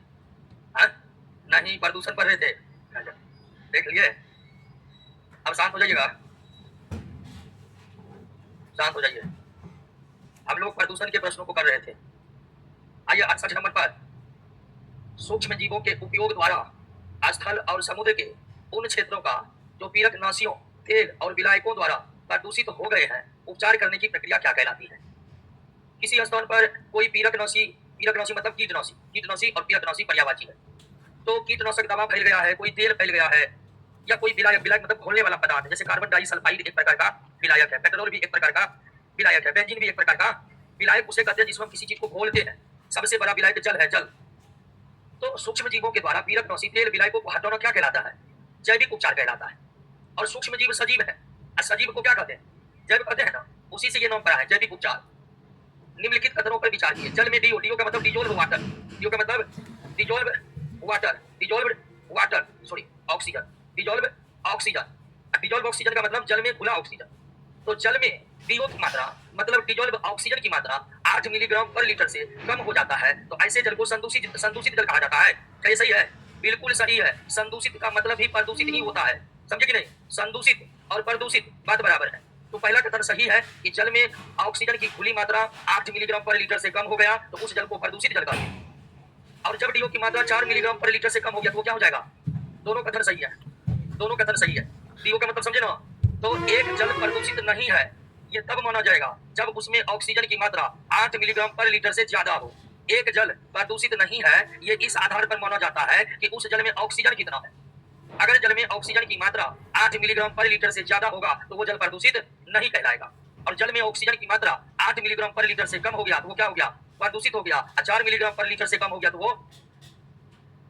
निम्नलिखित में कौन वायु प्रदूषक ऑक्सीजन की अपेक्षा अधिक शीघ्रता से रक्त में हीमोग्लोबिन में घुल जाता है? तो carbon monoxide, carbon monoxide. Carbon monoxide अगर हमारे शरीर में चला जाए तो हमारे ब्लड का हीमोग्लोबिन ऑक्सीजन को छोड़कर किससे सहयोग करने लगता है? और हीमोग्लोबिन को जहां जहां ऑक्सीजन पहुंचाना है वहां वहां क्या पहुंचाने लगता है? तो रक्त के हीमोग्लोबिन का काम है शरीर के सभी कोशिकाओं को ऑक्सीजन पहुंचाना। लेकिन हीमोग्लोबिन में ये क्षमता बहुत अधिक है क्योंकि कार्बन डाइऑक्साइड से बहुत तेजी से रिएक्शन करता है। तो हीमोग्लोबिन के सामने ऑक्सीजन भी रहेगा, कार्बन मोनोऑक्साइड भी रहेगा, तो ऑक्सीजन से ज्यादा किससे रिएक्ट करेगा? और कार्बन मोनोऑक्साइड से हीमोग्लोबिन रिएक्ट करेगा तो वो शरीर के सभी भागों में क्या पहुंचाने लगेगा? कार्बन मोनोऑक्साइड पहुंचाने लगेगा। कार्बन मोनोऑक्साइड हर जगह पहुंचेगा तो श्वसन की प्रक्रिया बाधित हो जाएगी और अंततः व्यक्ति की मृत्यु हो जाएगी। अम्लीय वर्षा का कारण है nitrogen dioxide, sulphur. Delhi, Kolkata, Mumbai जैसे बड़े शहरों में वायु प्रदूषण का मुख्य कारण क्या है? कार्बन मोनोऑक्साइड और सल्फर डाइऑक्साइड। सबसे बड़ा वायु प्रदूषक कौन है? Carbon monoxide. गाड़ी के धुएं में सबसे ज्यादा क्या रहता है? कार्बन मोनोऑक्साइड रहता है और ये बड़ी खतरनाक गैस है। वातावरणीय प्रदूषण में लाइकेन किस रूप में महत्वपूर्ण है? तो लाइकेन महत्वपूर्ण है सल्फर डाइऑक्साइड के सूचक के रूप में। अगर वायुमंडल में सल्फर डाइऑक्साइड आ जाएगा तो उसका सबसे पहला प्रभाव किस पर पड़ेगा? लाइकेन पर, और वो एक एक करके मरने लगेंगे। तो किसी स्थान पर लाइकेन मौजूद है और वो एक एक करके मरने लगा तो समझ जाइए वायु प्रदूषित हो चुका है और वहां वायु में क्या आ चुका है? Sulphur dioxide. वायु प्रदूषकों के विश्वसनीय संकेतक कौन है? लाइकेन। उसके बाद माउस, माउस के बारे में आप पढ़े हुए हैं बायोलॉजी के चौथा चैप्टर में। माउस एक ब्रायोफाइटा का प्लांट है। इसका प्लांट है ब्रायोफाइटा का प्लांट है। वाहित मल जल को क्या कहते हैं? इसके शुद्धिकरण में किसका इस्तेमाल होता है? जीवाणु सीवेज में जो मलमूत्र लाते हैं जंतु या मानव का, उसको डिकम्पोज करके यानी सड़ा गला देते हैं, जिससे वाहित मल जल एक बेहतरीन कंपोस्ट खाद में बदल जाता है। तो वाहित मल जल के उपचार में किसका इस्तेमाल होता है? और जीवाणु वाहित मल जल के अपशिष्ट को डिकम्पोज कर देते हैं और उसे एक बेहतर जैविक खाद में बदल देते हैं। मोटर वाहनों से उत्पन्न प्रदूषक में मानसिक रोग पैदा करता है शीशा, शीशा, टीबी, प्लम्बम। निम्नलिखित में कौन सामान्यतः ग्रीन हाउस गैस है? तो सबसे बड़ा ग्रीन हाउस गैस कौन है? उसके बाद बताए हुए हैं जी। नाइट्रोजन गैस नहीं है green house. Nitrogen green house gas, ammonia green house gas, nitrogen green house gas, green house gas है ये चारों जो पहले भी हम पढ़ चुके हैं। मीना माटा रोग उत्पन्न होता है पारे से प्रदूषित मछलियों के सेवन से या ऐसे जल पीने से जिसमें किसकी मात्रा है? तो पारे मिनी माता रोग तब होता है जब शरीर में पारा यानी मरकरी की मात्रा बहुत ज्यादा हो जाती है और इस रोग में बचने का कोई चांस नहीं है दोस्तों, अंततः दर्दनाक मृत्यु हो जाती है इससे। दिल्ली, कोलकाता, मुंबई जैसे मेट्रोपॉलिटन नगरों में वायु प्रदूषण का कारण क्या है? स्वचालित वाहन। इन सब शहरों में इतने गाड़ियां चलती है कि उनके धुओं से सबसे ज्यादा वायु प्रदूषण होता है। पटना में भी देख लीजिए आप, अपने आसपास वायु प्रदूषित हो रही है, उसमें किसका योगदान है? गाड़ी का योगदान है। विभिन्न प्रकार के मोटर वाहन जो चलते हैं अधिकांश तो वही ना पटना के वायु को प्रदूषित कर रहे हैं। वायुमंडल में फ्लोराइड यानी फ्लोरीन की सांद्रता बढ़ने से उस हवा में सांस लीजिएगा तो क्या हो जाएगा? फ्लोरोसिस। निम्नलिखित वायु प्रदूषकों में किसी की उपस्थिति वायुमंडलीय प्रदूषण का कारण नहीं हो सकता है। अगर वायुमंडल में कार्बन डाइऑक्साइड इतना प्रतिशत है तो फिर ये प्रदूषण नहीं फैलाती है। इतना प्रतिशत कार्बन डाइऑक्साइड वायुमंडल में रहना जरूरी है, नहीं तो प्रकाश संश्लेषण नहीं होगा। कार्बन डाइऑक्साइड प्रदूषण तब फैलाती है जब उसकी मात्रा इतना से क्या हो जाए, ज्यादा हो जाए। निम्नलिखित में मुख्य वायु प्रदूषक कौन है? कार्बन मोनोऑक्साइड मुख्य वायु प्रदूषक। आगरा स्थित विश्व प्रसिद्ध ताजमहल को मुख्यतः किस गैस से खतरा है? सल्फर डाइऑक्साइड से, क्योंकि ताजमहल का मार्बल क्षतिग्रस्त हो रहा है किस कारण? और अम्ल वर्षा का सबसे मुख्य जिम्मेदार कौन है? जिम्मेदार ये भी है, लेकिन आपसे क्या पूछ रहा है? तो मुख्य रूप से जिम्मेदार कौन है? क्योंकि अम्ल वर्षा में सबसे ज्यादा क्या रहता है? सल्फ्यूरिक एसिड, जो कहां से बनता है? सल्फर डाइऑक्साइड से। कार्बन मोनोऑक्साइड एक खतरनाक वायु प्रदूषक है, क्योंकि ये हमारे हीमोग्लोबिन से संयोग करता है और उसे ऑक्सीजन वहन करने से रोक देता है। फलस्वरूप शरीर में श्वसन बाधित हो जाती है और अंततः व्यक्ति की हड़बड़ा कर मौत हो जाती है। सही बताया, ऐसे ही मौत होता है। इतना खतरनाक। कौन गैस पृथ्वी पर हरित गृह प्रभाव में सर्वाधिक योगदान देती है? Carbon dioxide. ये बात हम पढ़ चुके हैं। इनमें किस क्रिया से डीडीटी की सांद्रता अगले कोशीय स्तर में बढ़ती जाती है? जय बाबा। जय बाबा, समझिए आप क्वेश्चन का उत्तर समझ गए, लेकिन आप पूरी तरह से नहीं समझे होंगे। मान लीजिए हमने खेत में फसल लगाए और फसलों को बचाने के लिए हम खेतों में किसका इस्तेमाल किए? तो डीडीटी सूक्ष्म जीवों के द्वारा अपघटित नहीं होता है। ये जैव अनिम्नीकरणीय प्रदूषक आप जान रहे होंगे। तो हमने खेतों में डीडीटी डाला फसलों को रोगों से बचाने के लिए, कीटों से बचाने के लिए। अब जैसे ही बारिश होगा तो खेत में वर्षा जल गिरेगा, तो डीडीटी उस वर्षा जल में घुल जाएगा और वर्षा जल बह के जहां भी जाएगा डीडीटी वहां चला जाएगा। यानी डीडीटी कहां चला जाएगा? तालाब में चला जाएगा। और कहां चला जाएगा? अब डीडीटी खेत से बहकर कहां आ गया है? तालाब नदी में आ गया है। अब उस तालाब नदी में मछली रहती है, तो तालाब नदी से डीडीटी होते हुए कहां पहुंच जाता है? मछली में पहुंच जाता है। फिर उस मछली को मानव खाता है, तो डीडीटी अब किसके शरीर में पहुंच जाता है? मानव के शरीर में पहुंच जाता है। अब फिर मानव की क्या हो जाती है? डीडीटी डाले कहां पर? खेत में। हमारे कौन रहा है? मानव। अब कहीं मछली न मर रहा है, तो नहीं, मछली के शरीर में उतना ज्यादा भी पहुंचा नहीं है। मछली जब हम खाएंगे तो हमारे शरीर में और ज्यादा मात्रा में पहुंच जाएगा। क्या? तो खेतों से होते हुए डीडीटी अंततः कहां पहुंच जाता है? मानव शरीर में। इस प्रक्रिया को क्या कहते हैं? जय बाबा कहते हैं। और हर प्रक्रिया में डीडीटी की मात्रा बढ़ती जाती है। यानी खेत से थोड़ा ज्यादा डीडीटी किसमें? तालाब के जल से थोड़ा ज्यादा डीडीटी, अब मछली से थोड़ा ज्यादा डीडीटी। बात समझे कि समझे? हालांकि डीडीटी पर पूर्ण रोक लगी हुई है, इसका इस्तेमाल करना गैर कानूनी काम है।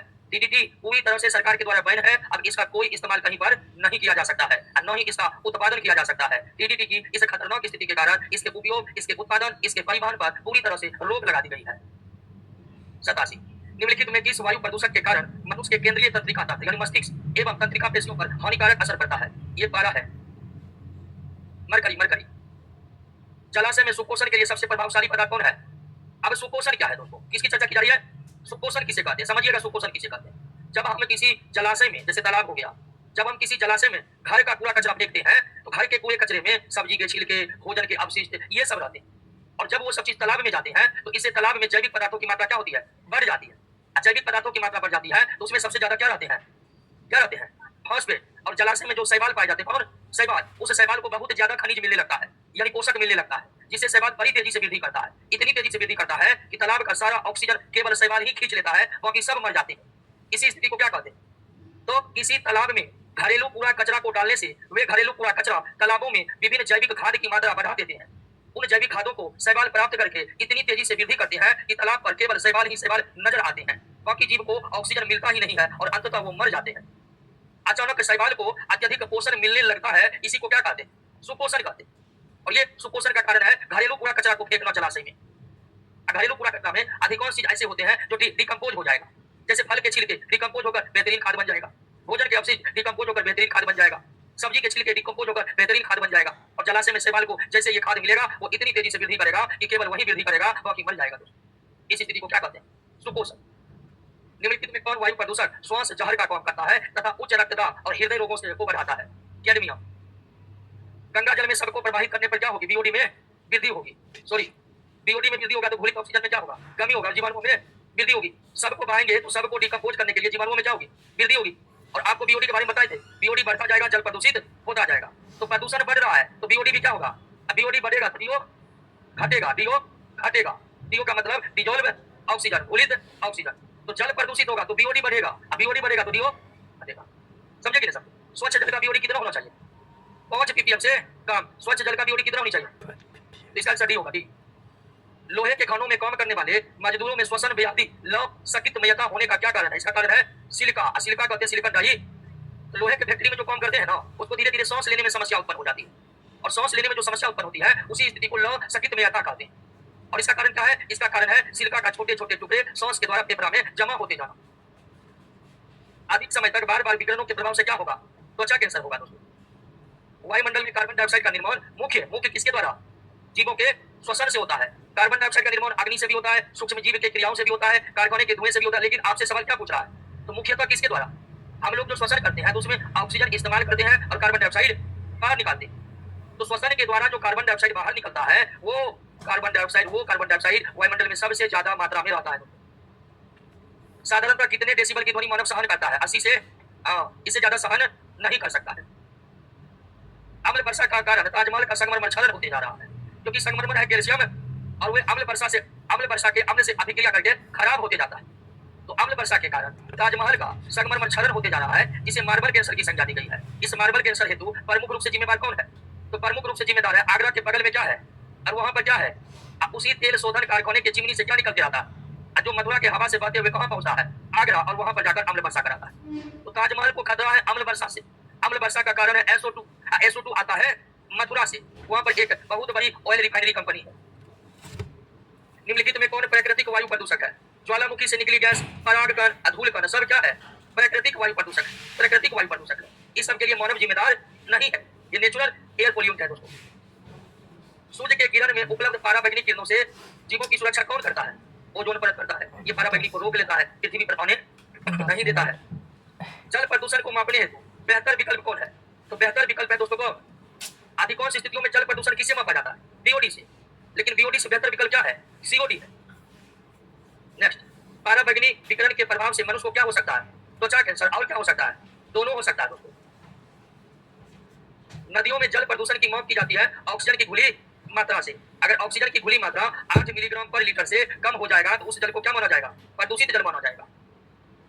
यदि जल प्रदूषण वर्तमान गति से होता रहे तो इसके क्या दुष्प्रभाव देखने को मिलेंगे? तो जल प्रदूषण होते रहेगा तो जल का बीओडी मान बढ़ जाएगा, सिंचाई के योग्य भी जल नहीं रहेंगे, जल पादपों के लिए ऑक्सीजन अणु क्या हो जाएंगे? अप्राप्य हो जाएंगे। अप्राप्त हो जाएंगे, उन्हें ऑक्सीजन की प्राप्ति नहीं होगी। तो बिल्कुल ये सब कुछ हो सकता है कि नहीं? जल प्रदूषण के कारण ये सारे दुष्प्रभाव उत्पन्न हो सकते हैं, सारे दुष्प्रभाव। निम्नलिखित में कौन सी गैस अधिक मात्रा में वायु प्रदूषित नहीं करती है? ऑक्सीजन तो प्रदूषित करती नहीं है, प्रदूषक गैस नहीं है दोस्तों। प्रकाश रासायनिक एस्मोग का हिंदी होता है धुंध। तो प्रकाश रासायनिक एस्मोग इस आम क्रिया का परिणाम है। तो प्रकाश रासायनिक एस्मोग का निर्माण सूर्य की उपस्थिति में नाइट्रोजन डाइऑक्साइड, ओजोन तथा पर ऑक्सी एसिटेल नाइट्रेट के मिलने से होता है और इसके कारण आंखों में बहुत जलन होने लगती है, मेंटल डिप्रेशन होने लगता है, उबकाई होने लगती है, यानी उल्टी करने का मन करने लगता है। अगर हम प्रकाश रासायनिक एस्मोग में थोड़ी देर के लिए सांस ले लें तो इससे आंखों जो है वह आगे धुंध दिखाई देने लगता है, आंख जो है उसमें जलन होने लगती है दोस्तों। तो ये जो प्रकाश रासायनिक एस्मोग है, इस एस्मोग में क्या क्या रहता है? नाइट्रोजन, ओजोन और ये तीनों पर जब सूर्य का प्रकाश पड़ता है तो निर्माण होता है किसका? निम्नलिखित में कौन एक वाहन प्रदूषण का भाग नहीं है? हाइड्रोजन एक ईंधन है और ये प्रदूषक गैस नहीं है दोस्तों। जल प्रदूषण नियंत्रण एवं रोकथाम अधिनियम 1974 में अंतिम बार किस वर्ष संशोधन हुआ? 2003 में। पहली बार संशोधन हुआ 1988 में, उसके बाद अंतिम बार संशोधन हुआ 2000। तो भारत सरकार ने जल प्रदूषण के नियंत्रण के लिए अधिनियम किस वर्ष बनाया? 1974 में। उसमें पहली बार संशोधन कब किया? 1900। अंतिम बार संशोधन कब किया? 2003 में। ऊर्जा के निम्नलिखित रूपों में कौन पर्यावरण प्रदूषण हेतु जिम्मेदार नहीं है? सौर ऊर्जा पर्यावरण प्रदूषण के लिए जिम्मेदार। सौर ऊर्जा को सबसे स्वच्छ ऊर्जा माना जाता है। वायु गुणवत्ता और मौसम पूर्वानुमान तथा अनुसंधान प्रणाली सफर। वायु गुणवत्ता और मौसम पूर्वानुमान तथा अनुसंधान के संदर्भ में निम्नलिखित कथनों पर विचार कीजिए। यह प्रणाली भारत में महानगरों के प्रदूषण स्तर और वायु गुणवत्ता मापने हेतु किया गया था। बिल्कुल सही बात है। इसकी स्थापना 2002 में की गई थी और इसका संचालन केंद्रीय प्रदूषण नियंत्रण बोर्ड करता है। बिल्कुल नहीं। सफाई की स्थापना कब हुई थी? 2000। और इसकी स्थापना क्या था? पृथ्वी विज्ञान मंत्रालय ने। सफर एक प्रणाली है और यह प्रणाली महानगर यानी दिल्ली, मुंबई, पुणे इन सब महानगरों में प्रदूषण और वायु के गुणवत्ता को मापता है, जिसकी शुरुआत दिल्ली से 2010 में हुई और इसका संचालन भारत सरकार का पृथ्वी विज्ञान मंत्रालय करता है, केंद्रीय प्रदूषण नियंत्रण बोर्ड नहीं करता है। समझ गए? यह एक राष्ट्रीय पहल है जिसका उद्देश्य नागरिकों को मौसम पूर्वानुमान के अतिरिक्त वायु प्रदूषण की भी जानकारी उपलब्ध करवाना। बिल्कुल ये भी क्या है? तो सही कौन है? एक और ठीक सही है, दो गलत है। सफर प्रणाली कब शुरू की गई? और पहली बार दिल्ली में शुरू की गई। सफर प्रणाली का संचालन कौन करता है? पृथ्वी विज्ञान। निम्नलिखित में अधिकतम ध्वनि प्रदूषण कौन करता है? जेट उड़ान यानी वायुयान, फाइटर जेट, ये सब का उड़ान सबसे ज्यादा आवाज यही निकालता है दोस्तों।